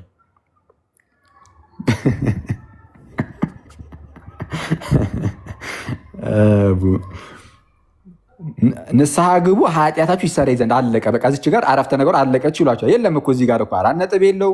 አሁን የእንግሊዝኛውንም አሳያችኋለሁ ምን እንደሚል እዚች ጋር አለቀ ይሏችሁና ከዛን ቀጠል አድርጎ ደግሞ እያንዳንዳችሁ በኢየሱስ ክርስቶስም ተጠመቁ የሚለው ደግሞ ለብቻው ነው ገንጠል አድርጎት ሌላ አንድ አረፍተ ነገር ይሰጡታል ይላል። እዛ ጋር አማርኛው ላይ እንደዛ የሚላለው እስቲ እዩ። ንስሐ ግቡ ካለ በኋላ ኃጢአታችሁ ይሰረይ ዘንድ እያንዳንዳችሁ በኢየሱስ ክርስቶስም ተጠመቁ ብሎ አንድ አረፍተ ነገር ነው ያደረገው። ምናልባት የአማርኛው መጽሐፍ ቅዱስ ተሳስቶ ነው እንዳትሉ ይኸው የእንግሊዝኛውንም እዚሁ ጋር ላሳያችሁ። በምን እስቲ ለምሳሌ አሜሪካን ስታንዳርድ ባይብሉን የራሳቸው የፕሮቴስታንት ናቸው አብዛኞቹ የእንግሊዝኛ ቨርዥኖች በነገራችን ላይ እሺ እንደዚህ ይላል። ፒተር ሴድ ቱ ደም ሪፔንት ይልና ሳግቡ and each of you be baptized እያንዳንዳችሁም ተጠመቁ in the name of Jesus Christ በኢየሱስ ክርስቶስም ማለት ነው። ለምን? for the forgiveness of your sins ለኃጢአታችሁ ስርየት ተጠመቁ አለቀ። የእንግሊዝኛውም እንደዛው ነው። የሌሎቹንም የእንግሊዝኛ ቨርዥኖች ብታያቸው ከዚህ የተለየ ነገር አታገኙም። ስለዚህ ይሄ ምንድነው? በአጭሩ መጽሐፍ ቅዱስ በግልጽ የእነሱን ትምህርት ሲመታ እነዚህ ሰዎች በጣም ድፍረት በተሞላበት ሁኔታ መጽሐፍ ቅዱስን እንኳን የራስን ትልቁ ላይ አድርገው ይሆን እንትን ታፕታፕ ለማድረግ እንዲያመቻቸው ኦልሬዲ ቪዲዮን ስለዘጋሁት እነዚህ ሰዎች የእነሱን ትምህርት የሚቃወምባቸው ከሆነ አይደለም ለመጽሐፍ ቅዱስ አይመለሱለትም። ለመጽሐፍ ቅዱስ ያልተመለሱ ለእኛ ለሚስኪኖቹማ እንዴት ይመለሱልናል? ያማል እንዴ! ይህ በጣም አስቸጋሪ ነው እና መጽሐፍ ቅዱሱን በግልጽ እንደዚህ ሲያጣምሙት እናያለን። እና ስለነዚህ ሰዎች አስቀድሞ ጴጥሮስ እንዲህ ሲል ተናግሮ ነበር። ራሱ ጴጥሮስ ማለት ነው በመልእክቱ ሲናገር እንደዚህ ያለ አንዴ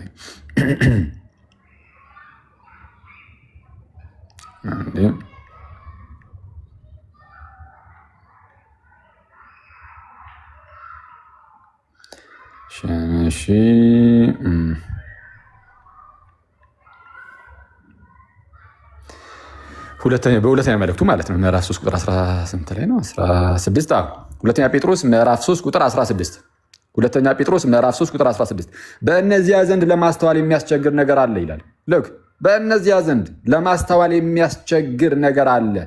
ያልተማሩትና የማይጸኑትም ሰዎች ሌሎችን መጽሐፍት እንደሚያጣምሙ አሁን ሌሎችን መጽሐፍት እንደሚያጣምሙ እነዚህን ደግሞ ለገዛ ጥፋታቸው ያጣምማሉ። እነዚህ የተባሉት የማን መጽሐፍት ናቸው? የጳውሎስ። በምን ታውቃላችሁ?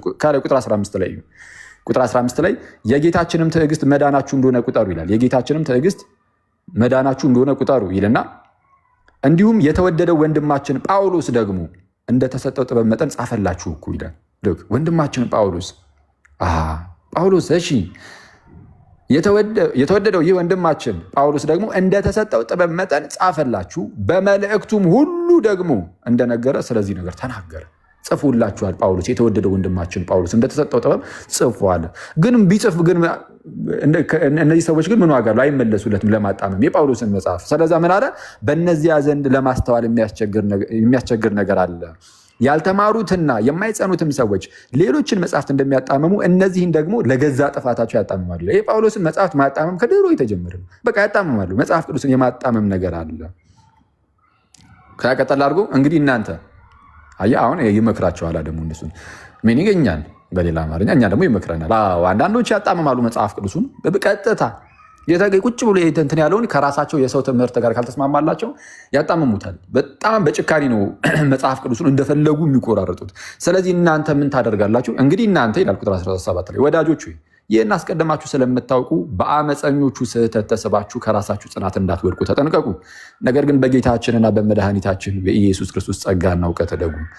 ለእርሱ አሁንም እስከ ዘላለም ቀን ድረስ ክብር ይሁን አሜን ብሎ ነው የሚዘጋው። ስለዛ በጣም ጥንቃቄ ይፈልጋል። ምን መጽሐፍ ቅዱስ ዝም ብለህ እንደዚሁ ልትቆራረጠው አትችልም፣ አይገባም ነው። ሐዋርያት ሥራ ምዕራፍ 2ን ከዚህ አንጻር እንየውና ምናልባት እኔ እንትን እንዳልን ሙሉ ሰዓቱን እንዳልይዘውና እንዳላስረዝምባችሁ ሌላውን ደግሞ የሐዋርያት ሥራ ምዕራፍ 10 የጳውሎስን ማመጣጥ ሐዋርያት ሥራ ምዕራፍ 16 ላይ ያለውን እነሱን ለሌላ ሰው ብሰጥ መልካም ነው። እኔ ሁሉንም እንዳልይዘው ማለት ነው። እግዚአብሔር ያክብርልኝ። ቃሎት ያሰማልን። አኪዮስ ብሮስኪ እናመሰግናለን። እግዚአብሔር ያክብርልን። በጣም ደስ የሚል ማብራሪያ ነበረ። ስፔሻሊ ኢንፈሲስ ሰጥተው የሐዋርያት ሥራ ምዕራፍ 2 እና ሮሜ ምዕራፍ 6 ገላትያ 3 ላይ ያሉ ሀሳቦችን አንስተዋል። ቃሎት ያሰማልን። አኪ ቃሎት ያሰማልን። ዮኒ የምትለው ነገር ካለ ለአንተ እድል ስጥህ ወደሚቀጥለው ከሚሄድ በፊት። እሺ ምዕራፉን ልነግራችሁ ብዬ ነው ቤተሰብ። ገላትያ 3:16 ሐዋርያት ሥራ ምዕራፍ 2 ቁጥር 38 ሐዋርያት ሥራ ምዕራፍ 10 ቁጥር 47 ሮሜ 6 ሁለተኛ ጴጥሮስ 3:16 እና ተባረኩ። በተለይ እኔ መወዳት እና ማታከራክረው ቅድም ብለኛል የሐዋርያት ሥራ 2:38 እሱን በቃ ምንም ማድረግ ስላልቻሉ ነው የተዉት እንጂ ለብዙ ጊዜ ያኬ ሲከራከሩም ሰምቻለሁ። ለብዙ ዘመን ብዙ የኦርቶዶክስ ወንድሞችን ቻሌንጅ ሊያደርጉ ሞክረው መጨረሻ ላይ ጊቭ አፕ አድርገው የተዉት ጥቅስ ቢኖርና በጣም የሚደብራቸው የሐዋርያት ሥራ 2:18 በእንግሊዝኛውም በግሪኩም በአማርኛውም ሲመጡ አንድ አይነት ስለሆነባቸው በዛ የተነሳ በቃ አሁን ወደ መልካም ነገር እየመጡ ነው። ተባረኩልኝ። ይቅርታ ጋዲ እንትን ኮመንቷን ተስፋችን ኢየሱስ በሚል ስ አጥለቅልቆ ያተላለን ተስፋችን ኢየሱስ በሚለው ኮመንቱን አጥለቅልቁት። ኦኬ ደስ የሚል በጣም ሃምብል የሆነ ሰው ነውና ስለሱ ብዙ ሲባል አይወድም። ተባረኩ። ኢዝ ቬሪ ሃምብል ያ በጣም እና ኮመንት ላይ ደግሞ የኛ ልጆች ምናምን ነገር ሰዎች ኔጌቲቭ ነገር ሲጽፉ ምናምን ነገር መልስ አትስጧቸው። በቃ እንደዚህ ሰውን ይሆናል አይደለ ኢንላይትን የሚያደርግ ነገር ሰውን የሚያነጽ ነገር ምናምን ለመጻፍ ሞክሩ። ኮመንቱን በዛው አጥለቅልቁ። ኮፒ ፔስት እያደረጋችሁ እናንተ ሰዎች። እሺ ቀጣይ ወደ ልደት መጣለው። ያው መምህር ኤፍሬም በኋላ ላይ መጨረሻ አካባቢ ላይ ሀሳቦችን ጠቅለል ያደርጉታል። ያው ቀድመን ስለተከፋፈል ሜቢ ከስኬጁል እንዳንወጣ ሀሳብ እንዳይበታተን ለማለት ያክል መምህራችን ከታላቅ ይቅርታ ጋር ከታላቅ ይቅርታ ጋር እሺ መምህራችን እሺ ልደትሻ አለ አሎ ይሰማል ድምጼ? አንዴ ልደት ከማለቱ በፊት በጣም ይቅርታ እዚህ ጋር የኦርቶዶክስ ወንድምናቶች እንዲሁም ሌላ ሃይማኖት የሆናችሁ ስለ ህፃናት ጥምቀት ኦርቶዶክስ ለምንድን ነው የምታጠምቀው የሚለውን ትምህርት ነው ልደት የሚያስተምረው። ቬሪ ክሪቲካል ለብዙ ሰዎች መልስ የሚሆን ስለሆነ አደራ ከምንም ከሌላው በላይ ብዙ ጭቅጭቅ ያለው ይሄ ላይ ስለሆነ አደራ ወንድምናቶቼ ይሄን ትምህርት በደንብ ተከታተሉ። ለምን ኦርቶዶክስ ወንድ ልጅን በ40 ቀን ሴት ልጅን በ80 ቀን እንደምታጠምቅና የህፃናት ጥምቀት ለምንድን ነው በሚለው ላይ የተመሰረተ ነው። አደራ ይሄን በደንብ አዳምጡ፣ ለሁሉም ሼር አድርጉ። ኦኬ ስለዚህ ልደትሻ በቃ ወደ አንተ መጣለው።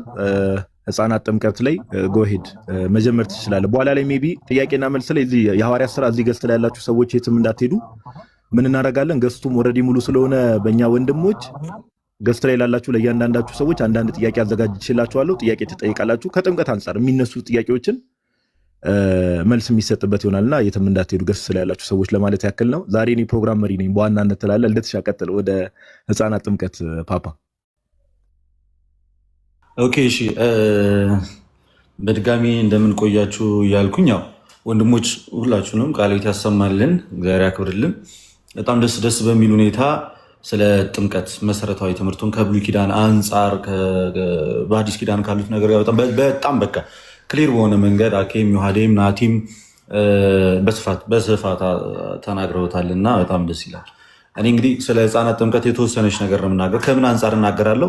አንደኛ የህፃናት ጥምቀትን ስናጠምቅ መጽሐፍ ቅዱሳዊ ድጋፍና እንዲሁም ደግሞ ከቤተክርስቲያን አባቶች ማስረጃ አለን ወይስ ዝም ብለን ነው የምናነሳው? አንድ ሁለተኛ ህፃናትንስ እንዳናጠምቅ የሚከለክለን የመጽሐፍ ቅዱስ ሀሳብ አለ ወይ? ህፃናትን እንዳናጠምቅ ክሊርሊ ህፃናት መጠመቅ የለባቸውም ብሎ የተሰጠ መጽሐፍ ቅዱሳዊ ማብራሪያ ያለው የሚለውን እናያለን። ሌላኛው ለምንድነው በ40 ቀን እና በ80 ቀን የምናጠምቃቸው?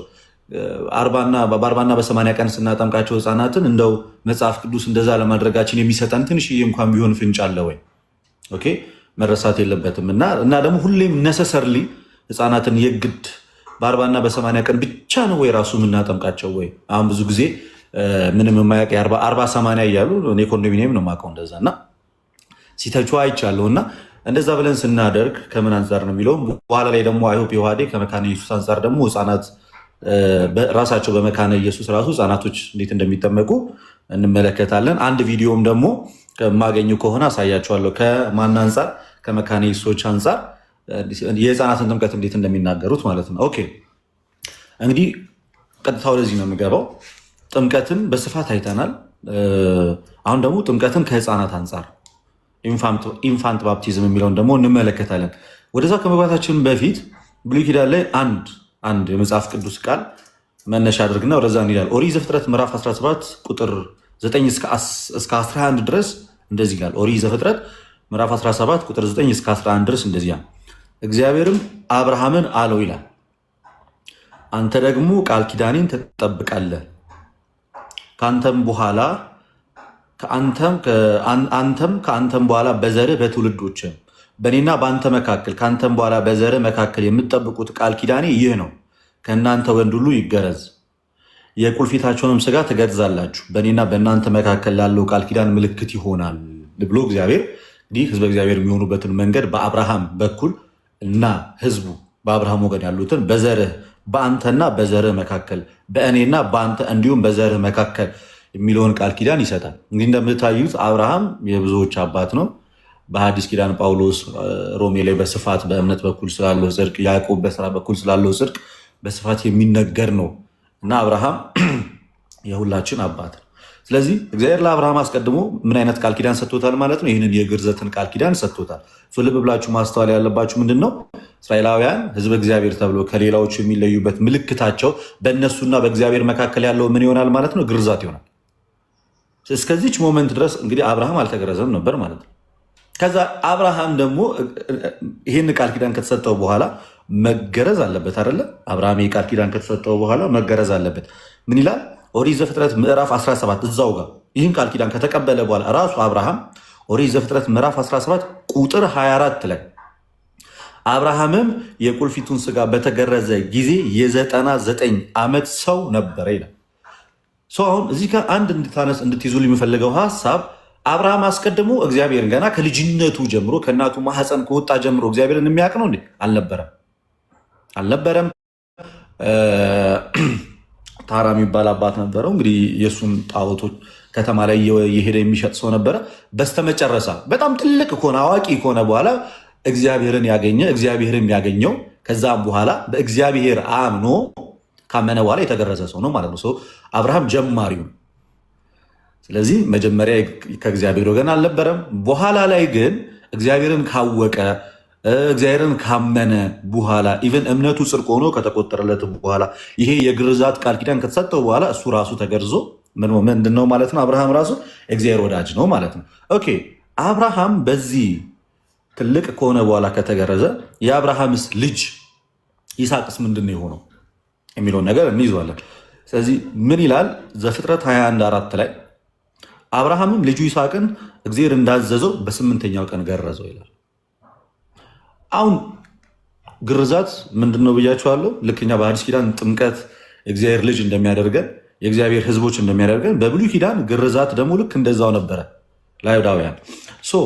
አብርሃም በአዋቂነቱ ወይም ኢቨን በጣም ካረጀ ከጃጀ በኋላ ነው የተገረዘው። ኢቨን ካመነ ሁሉ ነገር ካየ በኋላ ልጁ ይስሐቅ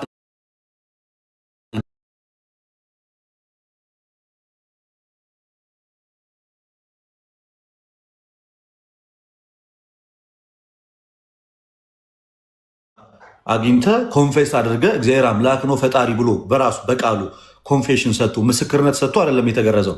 አባቱ አስቀድሞ የማን ህዝብ ሆኗል ማለት ነው? እግዚአብሔር ወዳጅ ሆኗል። ስለዚህ በአባቱ በኩል ልጁ ይስሐቅም በቀላሉ ምን ሆነ ማለት ነው? የእግዚአብሔር ልጅ ሆነ ወይ የእግዚአብሔር ወዳጅ ሆነ፣ የእግዚአብሔር ህዝብ ሆነ።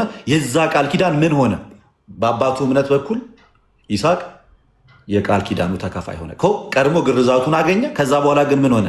እግዚአብሔርን በማመን ደግሞ እያደገ መጥቶ ኢቭን ለመስዋዕት ደረጃ እስከ መድረስ ድረስ ያዕቆብን እስከ መውለድ ድረስ በጣም ብዙ ታላላቅ ነገሮች የምንላቸውን ነገር በይስሐቅ በኩል ደግሞ እንመለከታለን። እነዚህ ሁሉ ነገሮች የመጡት ከምን በኋላ ነው? አስቀድሞ ከተገረዘ በኋላ። በምኑ? በልጅነቱ ወይም በጣም ህፃን ቻይልድ በምንልበት ደረጃ አይደለም፣ ኢንፋንት በምንልበት ደረጃ የቀናት ዕድሜ በነበረበት ሰዓት ላይ ሲገረዝ እንመለከታለን። ከዚህ አንጻር ልክ አብርሃም አስቀድሞ እግዚአብሔርን አውቆ አምኖ ተገርዞ ልጁ ደግሞ ይስሐቅ በአባቱ በአብርሃም እምነት እንደተገረዘ ሁሉ የክርስቲያን ቤተሰቦችም በእናትና በአባታቸው እምነት እግዚአብሔርን ያገኙታል። በምኑ በኩል? በጥምቀቱ በኩል። ከዛ በኋላ ላይ ደግሞ ምን ይሆናሉ ማለት ነው? በእምነትና በእውቀት ደግሞ እያደጉ ይመጣሉ። አስቀድሞ ጥምቀቱን ይወስዳሉ። እውቀቱን ደግሞ እያደጉ በመጡ ቁጥር እግዚአብሔርን በመሰሉት ደግሞ ያድጋሉ። ልክ በብሉይ ኪዳን ይስሐቅ ልክ እንደ አብርሃም በ99 ዓመት ወይንም ደግሞ ጎልማሳ በሆንክ ጊዜ ነው መገረዝ ያለብህ እንዳልተባለና በአባቱ እምነት እንደተገረዘ ሁሉ የክርስቲያን ልጆችም በሕፃንነታቸው ጥምቀትን መፈጸማቸው ከእግዚአብሔር ሕግ ጋር አብዛኛው ጊዜ ከሚጠየቁ ዋና ነጥቦች ውስጥ ምንድነው? ታይፖሎጂካሊ የተቀመጠ ነገር ነው። ይሄ ነገር ግን ለምንድነው ስፔሲፊካሊ በ40 እና በ80 ቀን የምታደርጉት? ሴትን በ80 ወንድም በ40 ቀን ከዛ ጋር ሊገናኙ የሚችሉ የመጽሐፍ ቅዱስ ትምህርቶች አሉ ወይ ስንል እንግዲህ እንዳያችሁ አሁንም ግርዛት የሚለው ሀሳብ በብሉይ ኪዳን የቃል ኪዳኑ ተካፋይ ወይንም ደግሞ ህዝበ እግዚአብሔር የሚያሳይ ከሆነ ኦሪት ዘሌዋውያን ምዕራፍ 12 ከቁጥር 1 ጀምሮ የተቀመጠ አንድ ሀሳብ አለ። ቤተክርስቲያን እንግዲህ በብሉይም በሐዲስም ብሉይ ኪዳንም ሐዲስ ኪዳንም የምትቀበል ቤት ናት። ስለዚህ ስርዓቱን ከዚህኛው ወስዳ ታስቀምጥልናለች፣ 40 እና 80 ማለት ነው። ግን አንድ ማወቅ ያለባችሁ ቀኑ አንድ ህፃን ለምሳሌ 40 ቀን ከመድረሱ በፊት ወይም አንድ ወንድ ህፃን ወይም አንድ ሴት ህፃን 40 ቀን ከመድረሱ በፊት ከባድ የሆነ ህመም ቢገጥመው እና ደግሞ በጣም አስጊ ደረጃ በደረሰበት ህመም ውስጥ ቢገባ የግድ 40 ቀን እንዲሞላው ህፃኑ አይጠበቅም። ቀኑ ዶግማ አይደለም እላችሁ ነው። ጥምቀቱ ነው ዋናው። ከዛ አስቀድሞ ጥምቀቱን የሚወስድበት ሰፊ እድል አለው። ምንም እንኳን 40 ቀን ባይሞላውም እንኳን ይጠመቃል። ይሄ 40 የምትለዋ ቀን በሁል ጊዜ ሀፕን የምታደርግ አይደለች። ለታመሙ ህፃናት፣ ሞት አፋፍ ላይ ላሉ ህፃናት፣ በጣም ችግሩ ስላሉ ህፃናት አስቀድሞ ጥምቀቱ ሊፈጸምላቸው ይችላል። ኦኬ ዳዝ ማተር። ግን ይቺ 40 እና 80 ፖይንት ላስቀምጥላችሁ ከምን አንጻር ቤተክርስቲያናችን ያ እንደምታደርግ። ኦሪት ዘሌዋውያን ምዕራፍ 12 ቁጥር 1 ጀምሮ እንደዚህ ይላል። እግዚአብሔርም ሙሴን እንዲህ ብሎ ተናገረው። ወደ አዲስ ኪዳን አምጥቼ አገናኝላቸዋለሁ። ትንሽ ሰፋ ያለ ጊዜ ይወስዳል፣ ይቅርታ። እግዚአብሔርም ሙሴን እንዲህ ብሎ ተናገረው፣ ለእስራኤል ልጆች እንዲህ ብለህ ንገራቸው፣ ሴት ብታረግዝ ወንድ ልጅም ብትወልድ። ኦኬ ሴት ብታረግዝና ምን ብትወልድ ጋይስ? ወንድ ልጅም ብትወልድ 7 ቀን ያህል የረከሰች ናት። እንደ ህመሟ መርገም ወራት ትረክሳለች። በ8ኛው ቀን ልጁን ከስጋው ሸለፈት ምን ይበል ይላል? ይገረዝ ይላል። ለ7 ቀን ያህል ምን ያለች ናት? የረከሰች ናት ይላል። ከዛስ ከደሟ እስክትነጻ 33 ቀን ትቀመጥ፣ የመንጻቷም ቀን እስኪፈጸም ድረስ የተቀደሰ ነገር አትንካ፣ ወደ መቅደስም አትግባ ይላል። በ7ኛው ቀን ቤተ መቅደስ ትገባለች። እስከ 33 ቀን ድረስ ደግሞ የመንጻቷ ወር እስኪፈጸም ድረስ ምንም ነገር አትነካም ይላል። 33 ሲደመር 7 ለወንድ ልጅ ስንት ይመጣል ማለት ነው? 40። ከዚህ አንጻር ቤተክርስቲያን ወንድን በ40 ቀን የምታጠምቅበት አንደኛው ሪዝናችን ይሄ ነው። ቀኑ መጣር 40። ኦኬ ቀጠል ብለን ደግሞ ቁጥር 5 ላይ ደግሞ ሴት ልጅም ብትወልድ ይቺው እናት ሴት ልጅ ደግሞ ብትወልድ እንደ መርገሟ ወራት 2 ሳምንት ያህል የረከሰች ናት ይላል። 2 ሳምንት ማለት 14 ቀን ማለት ነው። 14 ቀን ከዛ ከደሟ እስክትነጻ ድረስ 66 ቀን ትቀመጥ ይላል። ስለዚህ 14 ሲደመር 66 ስንት ይመጣል? 80። ለምን ሲሆን? ለሴት ሲሆን ከዚህ አንጻር ሴትን በ80 ወንድም በ40 ቀን የምናጠምቅበት ምሳሌያዊ ትምህርታችን ይሄ ሆኖ እናገኘዋለን። መጽሐፈ ኩፋሌ ላይ ምዕራፍ 9 ቁጥር 4 ላይ 80 መጽሐፍ ቅዱስ ላይ ደግሞ እግዚአብሔር አምላክን አዳምን ከፈጠረው ከ40 ቀን በኋላ ወደ ኤደን ገነት እንዳስገባው ሔዋንን ከፈጠራት ከ80 ቀን በኋላ ወደ ኤደን ገነት እንዳስገባቸው እንመለከታለን። በዚህም ማስረጃ መሰረት ክርስቲያኖች የሚወሏቸው ልጆች ወንድ ልጅ በ40 ቀኑ ከተጠመቀ በኋላ ወደ እግዚአብሔር ቤተ መቅደስ ይገባል። ልክ አዳም ከመሬት ከተገኘ ከ40 ቀን በኋላ ወደ ኤደን ገነት እንደገባ ሁሉ ያም ሕፃን በ40ኛ ቀኑ ወደ ቤተ መቅደስ ይገባል። በዚህ መሰረት ሕፃናትን በ40 እና በ80 ቀን የምናጠምቃቸው ዋነኛ አስተምህሮታችን ይሄ ነው። ስለዚህ ይህንን ከያዝን በኋላ አንድ የ40 ቀንና የ80 ቀኑ ምሳሌያዊን ከኦሪት ዘሌዋውያን ካገኘን በኋላ አብርሃም ደግሞ አድጎ እግዚአብሔርን አግኝቶ እንደተጠመቀ ከተረዳን ልጁ ይስሐቅ ደግሞ በአባቱ እምነት በ8ኛው ቀን ከተገረዘ መጽሐፍ ቅዱስ ምን ያስተምራል ማለት ነው? በአጭሩ ህፃናት ከአማኝ ልጆች ከተወለዱ አስቀድመው ጥምቀትን መውሰድ የሚችሉበት ፕሮባቢሊቲ ሰፊ ነው። ደግሞ ነውም ይቻላል። ይህንን ከያዝን በኋላ ወደ ሐዲስ ኪዳን ደግሞ እንሄዳለን። ከዚህ የተነሳ ቤተክርስቲያናችን ከአማኞች ወይም ደግሞ ክርስቲያን ከሆኑ ቤተሰቦች የሚወለዱትን ህፃናት ምን ታደርጋለች ማለት ነው? አስቀድማ ታጠምቃለች። በኋላ ላይ ማጠቃለያ ላይ ሌላ አንዳንድ ሀሳቦችን አነሳላቸዋል። በሐዲስ ኪዳን ግን በዋነኝነት ቤተክርስቲያን እንደ መነሻ አድርጋ የምትይዛቸው የመጽሐፍ ቅዱስ ጥቅሶችንና ሲጠመቁ የታዩባቸውን ክፍሎች ደግሞ ላመልክት። ኦኬ ሉቃስ ወንጌል ምዕራፍ 18 ቁጥር 6 ላይ ሉቃስ ወንጌል ምዕራፍ 18 ቁጥር 16 ላይ ምዕራፍ 18 ቁጥር 16 ላይ እንዲህ ይላል፣ ኢየሱስ ግን ህፃናትን ወደ እሱ ጠርቶ ህፃናትን ወደ እኔ የመጡ ዘንድ ተዋቸው፣ አትከልክሏቸውም፣ የእግዚአብሔር መንግስት እንደዚህ ላሉት ናትና ብሎ ተናግሯል። ኦኬ የጥምቀት ዋነኛው ፖይንት ምንድን ነው ስንል ራሱ ጌታ ኢየሱስ ክርስቶስ በዮሐንስ ወንጌል ምዕራፍ 3 ቁጥር 5 ላይ እውነት እውነት እላችኋለሁ ሰው ከውሃና ከመንፈስ ካልተወለደ በስተቀር ወደ እግዚአብሔር መንግስት ሊገባ አይችልም አለ። ስለዚህ ክሊርሊ ያስቀመጠው ጌታ ምንድነው? ሰው ከውሃና ከመንፈስ ካልተወለደ ወደ እግዚአብሔር መንግስት አይገባም ካለ፣ ህፃናትን ደግሞ ወደ እግዚአብሔር መንግስት እንዳይገቡ አትከልክሏቸው ካለ፣ ወደ እግዚአብሔር መንግስት መግቢያው መንገድ ጥምቀት ነው ካለ እና ደግሞ ህፃናትን ወደዛ ቦታ አትከልክሏቸው የሚል ከሆነ አንተ ማን ህፃናት አይጠመቁ ልትል የምትችለው? ጭራሽ እንደውም በሁለት መንገድ ይፈታል። እንደ ህፃናት ሲባል ህፃን መሆንም አይደለም።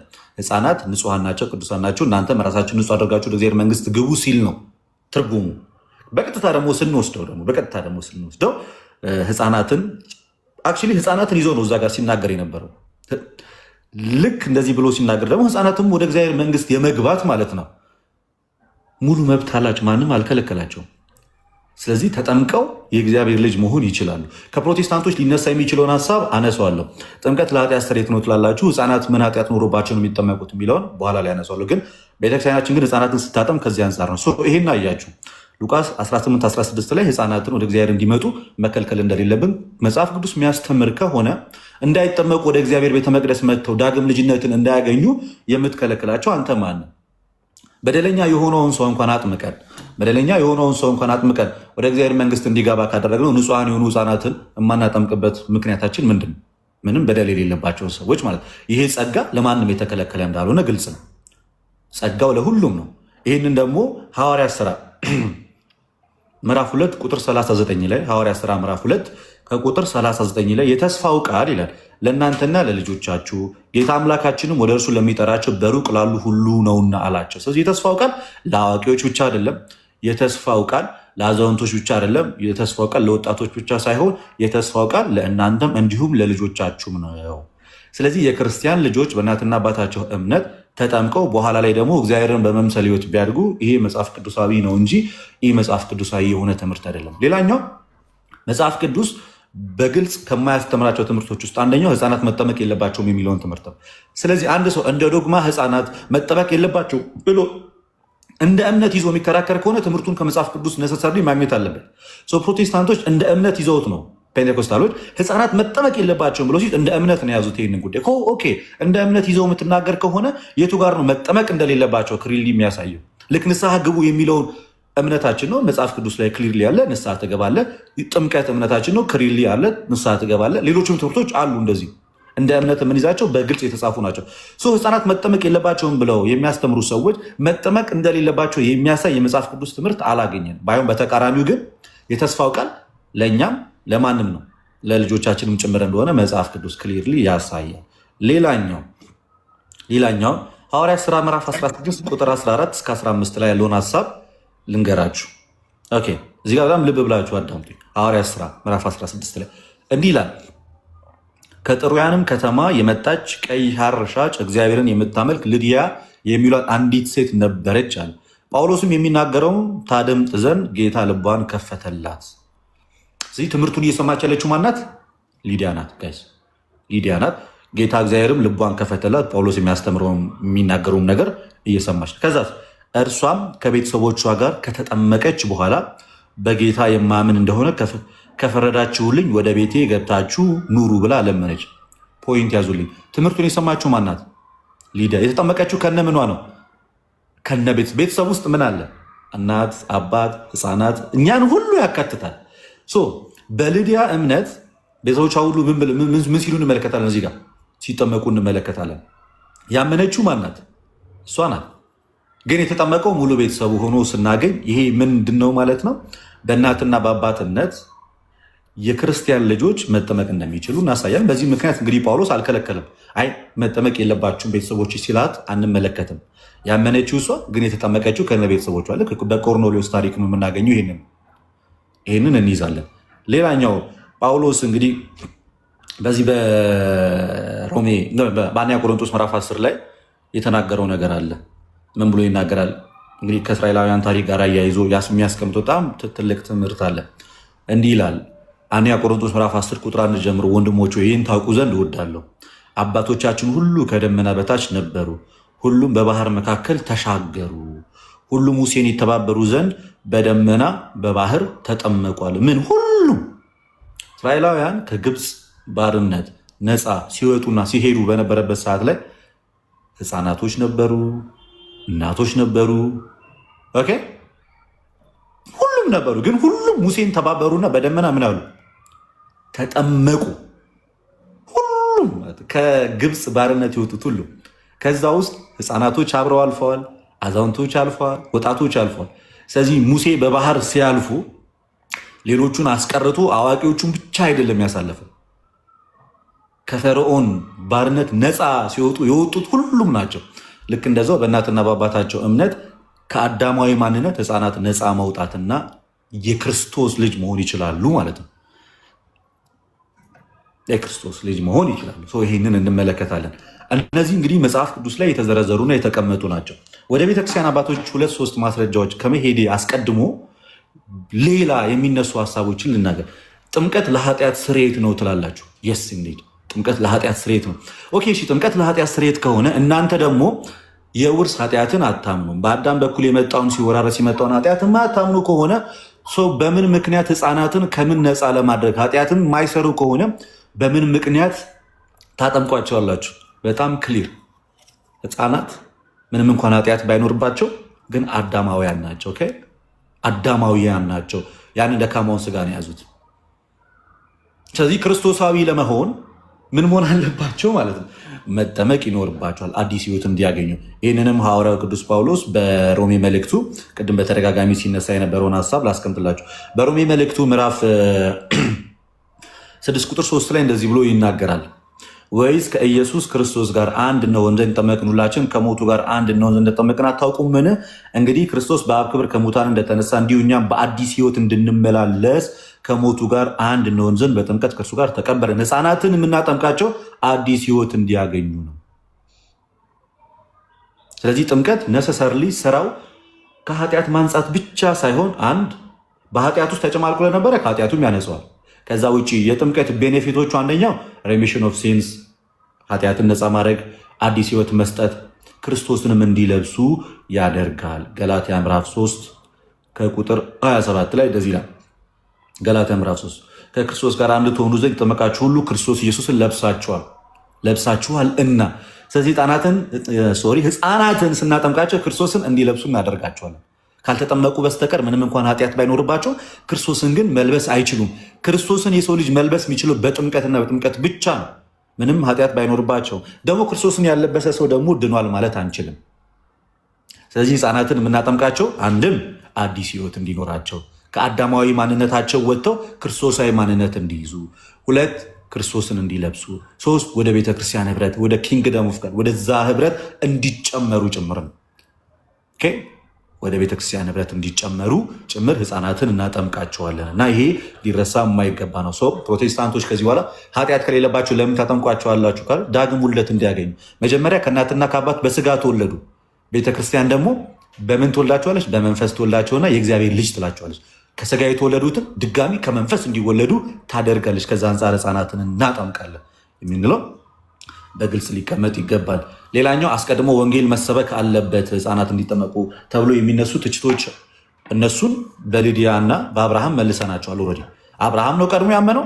ከዛ ይስሐቅ ደግሞ በአባቱ በአብርሃም እምነት ተገርዟል። ቀድማ ያመነችው ሊዲያ ናት። የተጠመቁት ቤተሰቦቿ ናቸው። ሌላኛው አንዳንድ አቢዩዝ የሚደረጉ ጥቅሶች አሉ መጽሐፍ ቅዱስ ላይ ከህፃናት ጥምቀት ጋር ተያይዞ ማርቆስ 16:16 ምን ይላል? እንግዲህ ሂዱ ወደ ፍጥረት ዓለም ሁሉ ሂዱ፣ ወንጌልም ለፍጥረት ስበኩ፣ ያመነ የተጠመቀ ይድናል በሉ፣ ያላመነ ግን ይፈረድበታል የሚል ትምህርት አለ። አክቹዋሊ ይሄ ጥቅስ የሚመለከተው ወንጌልን ሰምቶ ማመን ለሚችሉ ነው። ወንጌልን ሰምቶ ማመን በሚችሉ መጽሐፍ ቅዱስ ጥቅስ ላይ ተነስተ ህፃናት ወንጌል መስማት ስለማይችሉ አይጠመቁም ማለት አትችልም። ፍሮም ዘ ቬሪ ቢግኒንግ ለእነሱ የተነገረው ወደ እነሱ ተወስዷል። ኦኬ፣ በእነሱ መጥፎ አካሄድ ምንሄድ ከሆነ አስቀድሞ ያመነ ነው የሚለው ጥምቀት የሚመጣው በኋላ ላይ ነው የምንል ከሆነ ማቴዎስ 28:20 ላይ እኮ አስቀድሞ ጥምቀቱ ነው የሚመጣው። አስቀድሞ ጥምቀቱ ስለመጣና እዚህ ጋር ደግሞ ጥምቀቱ መፈጸም አለበት ብለው ሊያምኑ ነው ማለት ነው። ስለዚህ የመጽሐፍ ቅዱሱን አገባቡን ቴክስቱን ኮንቴክስቹዋሊ አንደርስታንድ ማድረግ ይገባል። እንደምታዩት ያ የወንጌል ክፍል በተነገረበት ሰዓት ላይ ክርስትና ገና ሀ ተብሎ መሰበክ የተጀመረበት ሰዓት ላይ የመጀመሪያው ሚኒስትሪ የሚሆነው ስበኩ ነው። ቀድሞ ክርስትና ሂስትሪ የሌላቸውን ሰዎች በ40 ቀናችሁ ተጠመቁ ማለት አትችልም። ነገር ግን የመጀመሪያ ክርስቲያኖች ናቸው ሐዋርያትም እኮ አይደል? ሐዋርያት ከዛ ሄደው ሲያስተምሩ በቀጥታ የሚያደርጉት ማስተማር ነው። የማስተማር ስራ ነው የሚሰሩት። ስለዚህ ይሰብካሉ። ሰብከው ወደ ቤተክርስቲያን ያመጣቸዋል። ወደ ቤተክርስቲያን የመጡት አዋቂዎች ደግሞ ከነ ልጆቻቸው ይመጣሉ፣ ከነ ቤተሰቦቻቸው ይጠመቃሉ ማለት ነው። ምክንያቱም አስቀድሞ እነሱ ማመን ይኖርባቸዋል። ከአማኝ ቤተሰብ የተወለደ በእናትና በአባቱ እምነት ይጠመቃል። ከአማኝ ቤተሰብ ያልተወለደ ግን እሱም አልዳነም፣ ህፃናትንም ማስጠመቅም አይችልም። ስለዚህ ህፃናትን ከዚህ አንጻር እናስጠምቃለን። ከቤተክርስቲያን አስተምሮ አንጻር ከመጽሐፍ ቅዱስ አንጻር ከተመለከትን ደግሞ ከቤተክርስቲያን አባቶች አንጻር የተወሰኑ ጥቅሶችን ላሳይ። እንግዲህ አንድ ትምህርት ሲነገር አንድ ሐዋርያዊ ነው ወይ፣ ሁለት ደግሞ በቤተክርስቲያን ታሪክ ውስጥ የቤተክርስቲያን አባቶች ክሊርሊ ያስተምረውታል ወይ የሚለው ራሱን የቻለ ማስረጃ ሆኖ መቅረብ ይኖርበታል። የመጀመሪያው እንግዲህ ለሐዋርያት እጅ በጣም የቀረበው አባት ኢራኒየስ ነው። አጌንስት ሄረሲስ ወይንም ደግሞ መድፍነ መናፍቃን በተሰኘው ከ5ቱ መጽሐፎች ውስጥ በሁለተኛው መጽሐፉ በ22ኛው ቻፕተር በ4ኛው ፓራግራፍ ላይ እንደዚህ ብሎ ይናገራል። ጂሰስ ኬም ቱ ሴቭ ኦል ስሮ ሂምሰልፍ I say who through him are reborn in God, infants, children, youths and old men. ስለዚህ ክርስቶስ ሁሉንም በእያንዳንዱ እድሜ ውስጥ ያለፈው አለ። ህፃን ሆኖ እንደ ህፃን፣ ህፃን ሆኖ ኢንፋንት ሆኖ ጨቅላ ህፃን ሆኖ እንደ ጨቅላ ህፃን፣ ህፃን ሆኖ እንደ ህፃን፣ አዋቂ ሆኖ እንደ አዋቂ፣ ከፍ እንደ ጎልማሳም ሆኖ የሄደው በዛ ውስጥ ሁሉንም ለማዳን ነው እንጂ ወደዚህ ዓለም የመጣው ጀስት አዋቂዎቹን ብቻ ለማዳን ሳይሆን ህፃን ሆኖ ያለፈው ህፃናትንም ለማዳን ነው። እንደ ወጣት ሆኖ የሚኖረው ወጣቶችንም ለማዳን ነው። የእግዚአብሔር ልጅ እንዲሆኑ ዳግም ልደትን እንዲያገኙ ነው ብሎ ይናገራል። ሌላ አንድ ክሊል ላድርግላችሁ። ቤተክርስቲያናችን እጅግ ጠንቃቃ ከመሆኗ የተነሳ ህፃናትን ለማጥመቅ ሲመጡ ኮንፌስ ማድረግ አይችሉም፣ ዩጋይስ መናገር አይችሉም አይደለም። ምን ያህል ግን ይሄ ምስክርነቱ እጅግ በጣም አስፈላጊ መሆኑ ይሄ ጸሎተ ሃይማኖት እንግዲህ ትልቁ ክሪዳችን እሱን ነው። እንግዲህ አንድ ሰው ሲጠመቅ የሚናገረው እሱን ነው። አንድ አምላክ በሆነ በእግዚአብሔር አብ እናምናለን፣ ሰማይና ምድርን በፈጠረ። ይሄ ነው በቃ ትልቁ የክርስቲያኖች እምነታችን፣ ኮንፌሽናችን እሱ ነው። እሱን መመስከር መቻል አለብን። እሱን መስክረን ነው የምትጠመቀው። ህፃናት ያን ማድረግ እንኳን ባይችሉ ዲያቆኑ ቀኝ ጣታቸውን ይዞ ጸሎተ ሃይማኖትን ይደግማል። ያ ጸሎተ ሃይማኖትን ማለት ነው የሃይማኖት ጸሎት ሁሉን በፈጠረ አንድ አምላክ በሚሆን በእግዚአብሔር አብ እናምናለን፣ ሰማይና ምድርን በፈጠረ የሚታዩና የማይታዩ ዓለም ሳይፈጠር ከእርሱ ጋር በነበረ በአንድ ልጁ በኢየሱስ ክርስቶስ እናምናለን ብሎ በህፃኑ አንደበት ይናገራል። ይሄን ሲናገር አባቶች ቀድሞ ጥንት ላይ በጣም ጥንት ላይ እንዲደረግ ያስተምሩ ነበረ ወይ? አዎ። ሂፖላቲየስ የሚባለው እንዲህ ብሎ ያስተምራል። አፖስቶሊክ ትራዲሽን ላይ ባፕታይዝ ፈርስት ቺልድረን ይላል። መጀመሪያ ህፃናት ናት እኮ ኢፍ ዴይ ካን ስፒክ ፎር ዜምሰልፍ ሌት ዜም ዱ። ለራሳቸው መናገር የሚችሉ ከሆነ ይናገሩ። አዘርዋይስ ሌት ዴር ፓረንት ኦር አዘር ሪሌቲቭ ስፒክ ፎር ዜም። ሲጠመቁ ራሳቸው መናገር የሚችሉ ከሆነ ታስገድ።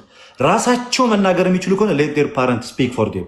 ቤተሰቦቻቸው ይናገሩላቸው። ቤተሰቦቻቸው መናገር ካልቻሉ ለእነሱ ቅርብ የሆነ ምን ይበል ኮንፌሽኑን መስክረው ህፃናትን ማስጠመቅ እንችላለን ብሎ ሲናገር እንመለከት። ሌትሊ ከዛሬ 500 ዓመት ወይም ከዛሬ 100 ዓመት በፊት የመጣው ፔኔኮስታል ህፃናትን ማጥመቅ አይችልም ሲል በምን ግራውንድ ጋይስ ኢማጂን። እንግዲህ ማርቲን ሉተር እንኳን አልተቃወመም። ሞር ዙዊንግሊያውያን ነው ይህን ነገር የሚቃወሙት። ማርቲን ሉተር እንኳን ህፃናት ኢንፋንት ባፕቲዝምን እንኳን ሳይቃወም በቅርብ የመጡ ፔንቴኮስታሎች ምን ይላሉ ማለት ነው? ህፃናት መጠመቅ የለባቸው። ባይብሊካሊ ፕሩፍ ሊሆነ በቤተክርስቲያን አባቶች የታመነን ትምህርት ነው ይህን ነገር እንትን የሚሉት እና ወደ ቤተክርስቲያን አባቶች የገባሁት ከህፃናት ጥምቀትም አንጻር የሚናገሩት ነገር ስላለ እሱን ለመናገር ነው እንጂ አሁ ከቤተክርስቲያን አባቶች አንጻር ብዙ ወንድሞች ሊናገሩ ይችላሉ። ግን አንድ የመጨረሻ ብቻ ነገር ልናገርና ላቁም። አንድ የመጨረሻ አባት ብቻ ጄሮም ልናገርና ላቁም። ጄሮም አጌነስ ፔላጂያንስ ቡክ 3 ፓራግራፍ 19 ላይ እንደዚህ ብሎ ይናገራል። ዋን ቲንግ አይ ዊል ሴይ ኤንድ ሶ ኤንድ ማይ ዲስኮርስ አለ። አንድ ነገር ናገርና ትምህርቴን አቆማለሁ ጨርሳለሁ። ያ that you may either to give us a new creed so that after baptizing children into the name of the Father and the Son and the Holy Spirit, you may baptize them into the kingdom of heaven. If you have one baptism both for the infants and for the person of man to it, it's follow the infants also should be baptized for the remission of sin or for the likeness of the transgression of Adam. ህፃናትን በምታጠምቁ አዋቂዎችን ስታጠምቋቸው ህፃናትን በአብ ወልድ መንፈስ ቅዱስ ማጥምቋቸው። ሁለቱንም ስታጠምቁ ህፃናትንም ሆነ አዋቂዎችን ስታጠምቁ በተለይ ህፃናት ይጠመቁ ስንል የሚጠመቁት በአዳም ምክንያት ከመጣው ውድቀት ነፃ እንዲሆኑ ነው ብሎ ጄሮም አጌነስት ፕሌያጂያንስ ቡክ 3 ፓራግራፍ 90 ላይ ያስቀምጣል። ስለዚህ ይህንን ያነሳሁት መጽሐፍ ቅዱስም የቤተክርስቲያን አባቶችም የህፃናትን ጥምቀት ምን ያደርጉታል ነው ይደግፉታል። ስለዚህ በዚህ ልክ የተዋቀረ ነው። የ40 እና የ80 ኮንክሉድ ላድርገው ትምህርት እንድትይዙት አንድ ደቂቃ ካያችሁ በ40 እና በ80 ቀን የምናጠምቅበት ምሳሌያዊ ማስረጃችን ኦሪት ዘሌዋውያን ምዕራፍ 12 ቁጥር 1 ላይ ሴት ልጅ በ80 ወንድ ልጅ በ40 ቀን ወደ ቤተ መቅደስ እንደሚገቡ ተመልክተናል። እንዲህ ያንን አይተናል በብሉይ ኪዳን ስርዓት። በዛ ምክንያት ህፃናት በእናታቸው እቅፍ 40 ቀን ከቆዩ በኋላ ወደ ቤተ ክርስቲያን ሄደው ወደ ቤተ መቅደሱ የሚጨመሩት በ40 ቀናቸው ይህንን የብሉይ ኪዳን መጽሐፍ ማስረጃ በማድረግ እንደሆነ ልታውቁት ይገባል። ለሴት 80 ቀን እንደሚለው መጽሐፍ ቅዱሱ ቤተክርስቲያንም ጥምቀትና ግርዛት እንግዲህ በአዲስ ኪዳን በጥምቀት የተተካ ነው እና ልክ እንደዚህ ስታጠምቅ ምን ታደርጋለች ማለት ነው። ሴት ህፃናትን በ80 ወንድ ህፃናትን በ40 ቀን የምታደርግበት ማስረጃቸው ይሄ ነው። የግድ ደግሞ ለመጠመቅ እምነት ነሰሰርል ያስፈልጋል ወይ? ለነማን? አስቀድመው ከክርስቲያን ወገን ላልሆኑት አዎ ማመን በጣም ግዴታ ነው። ማምነ መጥመቅ ግዴታ ግን የክርስቲያን ቤተሰብ ለሆኑትስ በእናትና በአባታቸው እምነት አስቀድሞ ጥምቀቱን ያገኛሉ። በኋላ ላይ ደግሞ ምኑን ያገኙታል?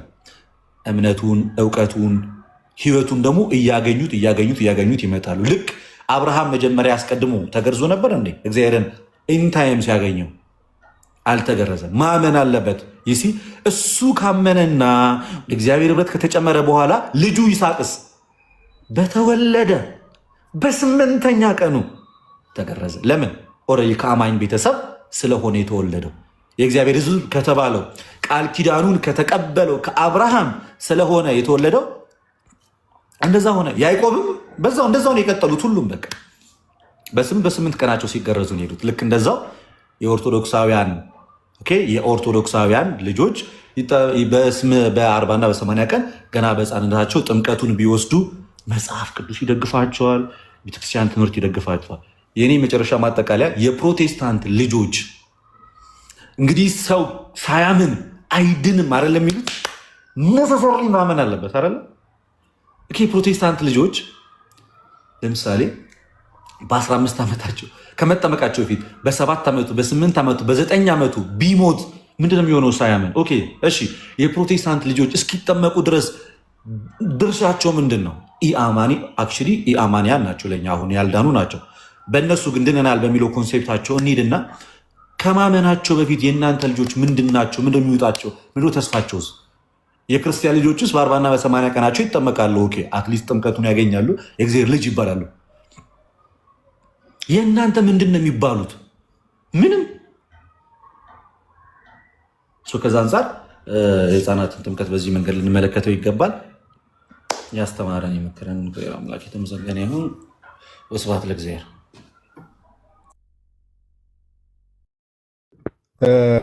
ቃልዎት ያሰማልን። ለትሻ እግዚአብሔር ያክብርልን። በጣም ሰፋ ባለ መልኩ ጥሩ በሆነ መልኩ ነው የህፃናት ጥምቀት ላይ እንግዲህ ቢብሊካል የሆኑ ነገሮችን ሂስቶሪካል የሆኑ ነገሮችን ደግሞ የቤተክርስቲያን አባቶችንን በመጥቀስ ጭምር ከዛ ባለፈ ደግሞ ሎጂካሊ አሁን ያላችሁ ታች የምትከታተሉ ፕሮቴስታንት ወንድሞቻችን እናቶቻችን አሁን የእናንተ ልጆች መጨረሻ ላይ ያነሳው ክሪቲካል የሆነ ጥያቄ ስለሆነ የእናንተ ልጆች ለምሳሌ ዛሬ ምንድን ነው የሚባሉት? ለምሳሌ በፕሮቴስታንቱ ዓለም የድነት ትምህርት የሚባል ነገር አለ። ሰው ያንን ሳይመር የድነት ትምህርት ከተማረ በኋላ አመነ የሚባለው። አንድ የፕሮቴስታንት ልጅ በ6 ዓመቱ ቢሞት በ7 ዓመቱ ቢሞት ምንድን ነው የሚሆነው? እኔ መልስ አለኝ። እስቲ እሺ መልሱን ከሆነ እየሞከርኩ ነው።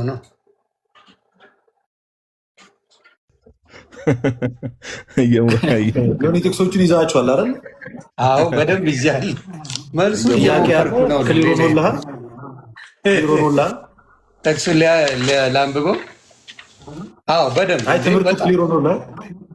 በደንብ የምፈልገውም እሱን ነበር እና ዘሌዋውያን ምዕራፍ 12 ከቁጥር 1 ጀምሮ፣ ዘፍጥረት 17 ከ9 ጀምሮ እንዲሁም ዘፍጥረት 17 24 ላይ አለ። እንዲሁም ዘፍጥረት ምዕራፍ 21 ከቁጥር 4 ጀምሮ አለ። ሉቃስ 18 16 አለ። የሐዋርያት ሥራ ምዕራፍ 2 ያው ቁጥር 39 ላይ አለ የተስፋው ቃል በሚለው ማለት ነው። የሐዋርያት ሥራ ምዕራፍ 16 ከቁጥር 14 ጀምሮ አለ። ያቺ ደግሞ ሊዲያ ናት። ሊዲያ ቤተሰቦቿን አብራ እንዳስጠመቀች ነው። አንደኛ ቆሮንቶስ ምዕራፍ 10 ቁጥር 1 አለ። ገላትያ 3:27 አለ። እኔ በደንብ ነው ስማር ጎበዝ ተማሪ ነኝ። ዮሐንስ ወንጌልን 3:5ንም ያዘው። ዮሐንስ ወንጌል 3:5 እሺ 3:5 ያ ኖት ስትይዙ አይምሯችሁ ከፈት ይላል። ለሌሎቻችሁም ወንድምና እህቶቼ ታች ካላችሁ ኖት ስትይዙ ሁልጊዜ ያንን ተመልሳችሁ ስታነቡት ክሊር ይሆናል እና ለዛ ነው ኖት የሚያስፈልገው። ተባረኩልኝ። እሺ እናመሰግናለን። ዛሬ ያው ሰፋ ያለ ሀሳብ እየተነሳ ስለሆነ ይሄ ጥምቀት በአባቶች ትምህርት የሚለውን ወይ ወደ ሌላ ቀን እናዘዋውረዋለን። ፕሮግራሙ በጣም ከመጠን በላይ እንዳይረዝም ወደ ኦልሞስት ሚድናይት ሊሆን ነው እዚህ ያ ወደዛ እናሸጋግረዋለን። አሁን ምን እናደርጋለን? ወንድማችን እንዲያቆም መኳንንት ስፔሻሊ ከፕሮቴስታንቱ ዲኖሚኔሽን አንጻር ያሉ ነገሮችን የተወሰነ ነገር ያነሳና ኮመንት ላይ ብዙ ፕሮቴስታንቶች ጥያቄም እያቀረቡ ስለነበረ ገስት ላይ ላሉ ሰዎች ለእያንዳንዳቸው አንድ ጥያቄ ጠይቃቸዋለሁ። ለምሳሌ አሁን ሁሌ የሚጠየቁ ጥያቄዎች በተለምዶ መልስ ያላገኙ ሰዎች በቀኝ በኩል ያለውን በዴ እንዴት ዳነ፣ እንደዚህ አይነት ጥያቄዎች አሉና እንደዚህ አይነት ጥያቄዎችን ደግሞ ገስት ላይ ላሉ ወንድሞችና አባቶች አቀርባለሁ። ስለዚህ አሁን ቀጣይ ወደ መኩ እንሂድና መኩ ጥምቀት ኢንክሉዲንግ ኢንፋንት። ይቅርታ ጋዲ፣ በጣም ይቅርታ።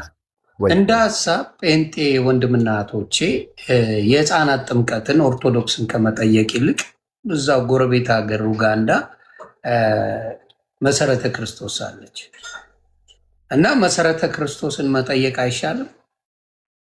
ኦርቶዶክስ ጋር ከመምጣት ይልቅ ቀለል አድርጋችሁ፣ እውነቴን ነው የምናገረው፣ መሰረተ ክርስቶስ ሄዳችሁ መሰረተ ክርስቶስን ለምንድን ነው በህፃናት የምታጠምቁት ብላችሁ እነሱን መጠየቅ ቀላል እኮ ነው። በኦርቶዶክስ ጋር መምጣት አይገባችሁም። እንዲሁም ሉተራውያን ወንድሞቻችሁን እነሱን መጠየቅ የህፃናት ጥምቀትን በደንብ አድርገው ይቀበላሉ። ሁለቱም የእናንተው ጎረቤት ሀገሮች ናቸው እና መካነ ኢየሱስ ይቅርታ መሰረተ ክርስቶስ አልኩኝ። መካነ ኢየሱስን በህፃናት ጥምቀት ላይ ለምን አትጠይቁም? ኦርቶዶክስ ጋር መምጣቱ ለምን አስፈለገ? ኦርቶዶክስ ጋር የሚመጣውን ለምሳሌ በስግደት ጉዳይ፣ በሌላ በምልጃ ጉዳይ ምናምን ኦርቶዶክስ ጋር ነው፣ ምንም ችግር የለም፣ መወያየትም ይቻላል። ግን እናንተው ጋር እዛው መሰረተ ክርስቶስ ነው አይደል? እዛ ሄዳችሁ መጠየቅ መካነ ኢየሱስ ይቅርታ መካነ ኢየሱስ እና መሰረተ ክርስቶስ ይመሳሰሉብኛልና መካነ ኢየሱስ ሄዳችሁ መጠየቅ ስትችሉ፣ እንዲሁም ሉተራውያን ጋር አንዳንዴ አንድ ነን አንዳንዴ ደግሞ ደብሮናል አይነት ስለሆነ እነሱን መጠየቅ እየቻላችሁ በዚህ ጉዳይ ኦርቶዶክስ ጋር መምጣቱ ጊዜ ጉንጭ ማልፋት። እናንተ ቤት ሁላ መልስ አለ፣ እናንተ ቤት መልስ አለ። ኦርቶዶክስ ጋር መጥቶ መቀለድ ጆክ ማድረጉ ምንም ችግር የለም። የመካነ ኢየሱስ ሰው አስገባላችሁና እናወራለን፣ አለቀ። ስለዚህ ማላገጡ ምን ማለቱ ትርጉም ስለሌለው ማለት ነው። ከኦርቶዶክስ ጋር መነጋገር የሚያስፈልገው በምልጃ ጉዳይ አለቀ። ከምልጃ ውጭ ምንም የምትሉትና በስግደት ጉዳይ የስግደቱን ደግሞ ትላንት መቼ ለታ በምታዩት ሁኔታ አልገባም ብለው ከዚህ በኋላ የወዲ ማኛ ቤት ድርሽ አንልም የሚሉበት ቀጠሮ ይዘው ከዛ በኋላ አንገባም ያሉበት እንዲሁም ሌላ ቦታ ላይ በፍራቻ እስካሁን ያሉበት ጉዳይ ነው። ስለዚህ በምታዩት መልኩ መልስ አለ። ይኸው እዚህ የተደረደረልህ የኦርቶዶክስ ባለ ድሮን ነው ያለ መልስ ያለው ወንድሞች ነው ያሉ። ስለዚህ አሁንም የምላችሁ ስለ ጥምቀት ስለ ህፃናት ጥምቀት ስትፈልጉ ፕሮቴስታንት መካነ ኢየሱስን ጠይቁ፣ እንዲሁም ሉተራውያንን ጠይቁ ለማለት ነው። ሌላው ጋር ጓገጩ አያስፈልግም። ኦርቶዶክስ ጋር መጥቶ ኮመንት መጻፉ ምንም ጥቅምም ስለሌለው ራሳችሁ ቤት ጠይቁ ለማለት ፈልጌ ነው። ተባረኩልኝ። ታፕታፕ ኮፒ ሊንክ እያደረጋችሁ ትምህርቱን በ30 ደቂቃ ውስጥ እንጨርሰዋለን ብዬ አስባለሁ። እግዚአብሔር ያክብርልኝ። ኦፍኮርስ አይ ትምህርቱ ከዚህ በኋላ 30 ደቂቃ አይፈጅም። በእርግጠኝነት አንድ ቶፒክ ነው የሚቀረን። ከዛ ገስት ላይ ላሉ ወንድሞችና አባቶች ጥያቄ ነው የማቀርብላቸው። ከዛ ጥያቄ ወሬ ሲደረግና እንጨርሳለን። ትምህርት እንደ ትምህርትነቱ 30 ደቂቃ ሙሉ አይፈጅም። አኬ የሆነ ነገር ጽፈልኝ ነበር፣ 2 ደቂቃ እፈልጋለሁ ብላኝ ነበር መኩ ከመጀመሩ በፊት። ካልተሳሳትኩ። አይ አሁን ዮኒ እንትን ሲል ይሄ መካኒስትን መጠየቅ ይቻላል እዛው እናንተ ጋርም ይህን የህፃናት ጥምቀትን የሚያምኑ ሰዎች አሉ የሚለውን ነገር ሲያነሳ በፕሮቴስታንት ውስጥ ምን ያህል የህፃናት ጥምቀት ምን ያህል እንደሚታመን ምናልባት በአንድ ደቂቃ ውስጥ የተወሰነ ነገር ልበላችሁ እያስቤ ነው እንዳላደክም። ያው ከአንድ ደቂቃ በላይ አልሄድም፣ ምናልባት 2 ደቂቃ በጣም ከበዛ። በፕሮቴስታንት ታሪክ ውስጥ የህፃናት ጥምቀት እንደ ቋሚ ትምህርት ነበር። ፕሮቴስታንቲዝም ልክ ሲነሳ ዋና ዋና የፕሮቴስታንቲዝም ሼፐር የሚባሉ ቅርጹን ያበጁለት መሪዎቹ አባቶች የፕሮቴስታንቲዝም አባት ተብሎ የሚጠሩ እነ ማርቲን ሉተር፣ እነ ጆን ካልቪን፣ እነ ኡልሪክ ዘዌንግሊ ሲነሱ የህፃናት ጥምቀት ቋሚ ትምህርት በሚመስል ደረጃ ነበር የሚይዙት። ምን እያልኩኝ ነው? የህፃናት ጥምቀትን የሚቃወሙ ሰዎች ሲነሱ እንደ መናፍቅ ነበር የሚያዩቸው። የህፃናት ጥምቀት በፕሮቴስታንት ውስጥ በነገራችን ላይ ፕሮቴስታንቲዝም ሲነሳ የህፃናት ጥምቀትን የሚቃወም ሰው መናፍቅ ነበረ ለነሱ። የህፃናት ጥምቀትን የሚቃወም ሰው አሁን ላይ እንደ አጋጣሚ ሆኖ የህፃናት ጥምቀትን የሚቃወሙ ፕሮቴስታንቶች እየበዙ መጥተው የተወሰነ ተጠጋግተው መቀመጥ ጀመሩ ተስማምተው እንጂ የህፃናት ጥምቀትን የሚቃወም ሰው የተወገዘ ነበር ወይም የተለየ ነበር። ህብረት እንኳን አያደርጉም። ለምሳሌ ማርቲን ሉተር ትልቁ የክርስትና ትምህርቱ ላይ ወይም ላርጅ ካቴኪዝም ላይ ማለት ነው እንዲህ ብሎ ይናገራል። እዚህ ነጥብ ላይ ይላል ስለ ህፃናት ጥምቀት ያስተማረበት ክፍል ላይ ማለት ነው ኦፍ ኢንፋንት ባፕቲዝምስ በተሰኘ ርዕሱ ላይ እዚህ ነጥብ ላይ ዲያብሎስ በልዩ ልዩ የእምነት ክፍሎች ዓለምን ግራ ለማጋባት ወደሚጠቀምበት ጥያቄ ማለትም የህፃናት ጥምቀት እንመጣለን ይላል። አሁን ሉተር የህፃናት ጥምቀትን ስለሚቀበል ዝቅ ብሎ እዛው ጋር የህፃናት ጥምቀት ክርስቶስን ደስ የሚያሰኝ መሆኑ ይላል በራሱ በክርስቶስ ስራ በበቂ ሁኔታ ተረጋግጧል። እግዚአብሔር እንደዚህ በህፃንነታቸው የተጠመቁትን ብዙዎችን ቀድሷቸዋል፣ መንፈስ ቅዱስን ሰጥቷቸዋል ይላል። አሁን ይህንን እንዲህ ብሎ የሚናገረው ዶክተር ማርቲን ሉተር ነው፣ የፕሮቴስታንቲዝም አባት ማለት ነው። የህፃናት ጥምቀት ስህተት ነው ውሸት ነው ብሎ የተነሱትን ሰዎች ምን ብሎ የገለጻቸው? ዲያብሎስ በልዩ ልዩ የእምነት ክፍሎች ዓለምን ግራ ለማጋባት የሚጠቀምበት ጥያቄ ነው። ይህ ጥያቄ ነው ያለው የህፃናት ጥምቀት ውሸት ነው የሚለው ጥያቄ፣ እንዲህ የሚነሳው ጥያቄ የዲያብሎስ ግራ ማጋቢያ ጥያቄ ነው ብሎት ነበር ያለፈው አባታቸው፣ የፕሮቴስታንቲዝም አባት ብሎ የሚጠራው ማርቲን ሉተር። ዘዌንግሊን ደግሞ ሰዱት። አሁን ዘዌንግሊ ጥምቀት አያድንም ብሎ የተነሳ የመጀመሪያው ሰው በዚህ በጣም በክፉ የተጠናወተው ሰው ብዬ የማስበው ሰው ነው ዘዌንግሊ። ከታላቅ ይቅርታ ጋር በመጽሐፍ ቅዱስ በአባቶች በሁሉም ዘንድ የታመነውን ጥምቀት ለድህነት መሆኑን የካደ ሰው ነው፣ የመጀመሪያው ሰው በፕሮቴስታንት ውስጥ እንኳን ማለት ነው ዘዌንግሊ። ግን ምንም እንኳን ጥምቀት ለድህነት መሆኑን ቢክድ እንኳን የህፃናት ጥምቀት ላይ ስጠይቁት ግን ከመጽሐፍ ቅዱሱ ጋርም ከታሪክ ጋርም ተስማምቶ አዎ ጥምቀት ለድህነት ባይሆንም ህፃናት ግን መጠመቅ አለባቸው ነው የሚለው። ህፃናት መጠመቅ እንደውም የህፃናት ጥምቀትን የሚቃወሙትን አናባፕቲስቶችን ካታ ባፕቲስት ይላቸው ነበረ። እነዚህ ጸረ ጥምቀት እያለ ይናገራቸው ነበር። እና ሰሌክትድ ወርክስ ኦፍ ዘዌንግሊ ላይ እንዲህ የሚል ቃል አለ። ግዝረት በጥንቶቹ መኖሩ ይላል። ግዝረት በጥንቶቹ ማለት በአይሁዳውያን ዘንድ ማለት ነው መኖሩ በእኛ ዘንድ ካለው ጥምቀት ጋር ተመሳሳይ ነው። ያኛው ያ ግዝረት ማለት ነው ለህፃናት የተሰጠ እንደሆነ ሁሉ ጥምቀትም ለህፃናት ሊፈጸም ይገባል ይላል። ዘዌንግሊ ነው። ጆን ካልቪንንም ውሰዱት። ጆን ካልቪን የካልቪኒስቶች አባት ማለት ነው። ጆን ካልቪን እርሱም ልክ እንደዚሁ የህፃናት ጥምቀትን የሚቃወሙ ሰዎችን ይህ ጥያቄው ይህ ክርክሩ የሚነሳው ከመናፍስት እንደሆነ በማሳየት እንዲህ ይላል። ኢንስቲትዩትስ ኦፍ ክርስቲያን ሪሊጅን መጽሐፉ ላይ 4ኛው መጽሐፍ 16ኛው ምዕራፍ የመጀመሪያው ሴክሽን ላይ በዚህ ዘመን አንዳንድ ተቅበዝባዥ መናፍስት ይላል። አሁን ጆን ካልቪን ነው። በዚህ ዘመን አንዳንድ ተቅበዝባዥ መናፍስት በህፃናት ጥምቀት ምክንያት ቤተክርስቲያንን ክፉኛ አውከዋልና መረበሻቸውንም አላቋረጡምና እንዲህ ያለውን እብደታቸውን ለመግታት እዚህ ጉዳይ ላይ አጋዥ ነገር ከመጨመር መቆጠብ አልችልም ይላል። እነማን አለ?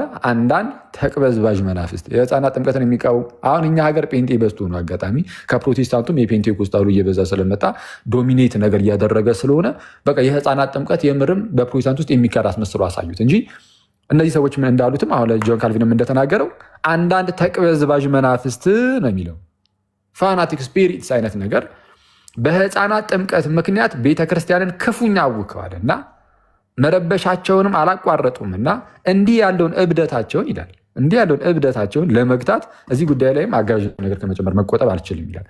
አሁን እነዚህ ትልልቅ አሁን የጠቀስኳቸው ማርቲን ሉተር፣ ጆን ካልቪን፣ ዘዌንግሊ እነዚህ ትልልቅ የፕሮቴስታንቲዝም አባት የሚባሉ ናቸው። በዓለም አቀፍ ደረጃ የሚታወቁ ናቸው። የፕሮቴስታንቲዝም ሼፐር የሚባሉ ናቸው።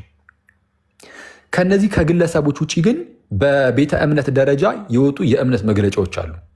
የእምነት መግለጫ በቃ እምነታችን አቋማችን ይሄ ነው ተብሎ ይወጣ በጣም ትልልቅ በጣም የተከበሩ የእምነት መግለጫዎች ማለት ነው።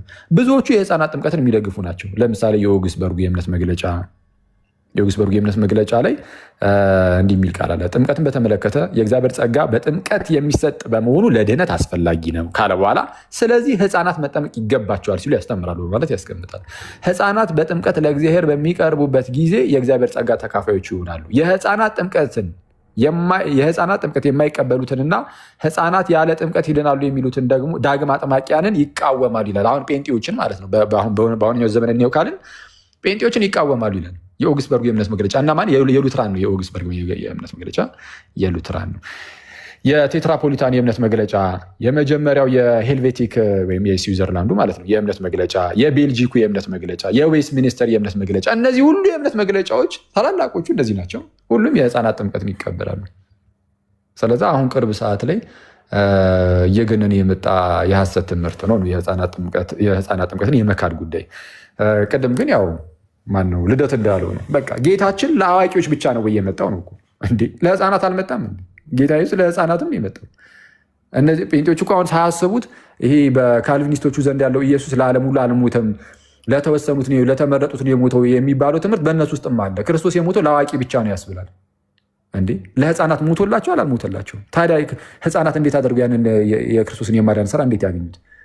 በተሰጠው በዚህ በቅዱስ ሚስጥር በኩል ካልሆነ በስተቀር በጥምቀቱ በኩል ካልሆነ በስተቀር በሚስጥራት በኩል ካልሆነ በስተቀር የአእምሮ ህሙማንንም እኮ ማንሳት እንችላለን። የአእምሮ ህሙማንስ እሺ ለምሳሌ ማመን የማይችሉ ከሆነ እነሱ አይድኑም ማለት ነው። በቃ በእነዚህ ሰዎች አስተምህሩ ኖ በሚስጥራቱ በኩል እግዚአብሔር ጸጋውን ያካፍላል። ስለዚህም እግዚአብሔር ልጆች ያደርጋቸዋል ነው። ስለዛ ክርስቶስ የመጣው ለአዋቂዎች ብቻ ሳይሆን ለህፃናትም ነው። ቆየን ቃሌው ያሰማልን። አኪ ወንድማችን አኪ ያደረገው ምንድነው? ታች ያላችሁ ሰዎች ያስተዋላችሁ ሰዎች ኢቨን ዋናዎቹ ፕሮቴስታንት ሼፐሮች ወይ እነዚህ ማጅስትሪያል ሪፎርመርስ የሚባሉ አሉና በእነሱ ዘንድ ሁላ የህፃናት ጥምቀት ተቀባይነት እንደነበረው ኢቨን ሁላ የህፃናት ጥምቀትን የሚቃወሙ ሰዎችን አሁን በዚህ ዘመን ቢኖሩ እንደሚያወግዙ የተለያዩ ኮንፌሽኖችን አንስቶ ሲያሳየን ነበርና ያው ፕሮቴስታንቶች የእምነት ጀማሪያችሁን ብትመለከቱ መልካም ነው የአኪ የመጨረሻ መልእክት ጠቅለል ሳደርገውና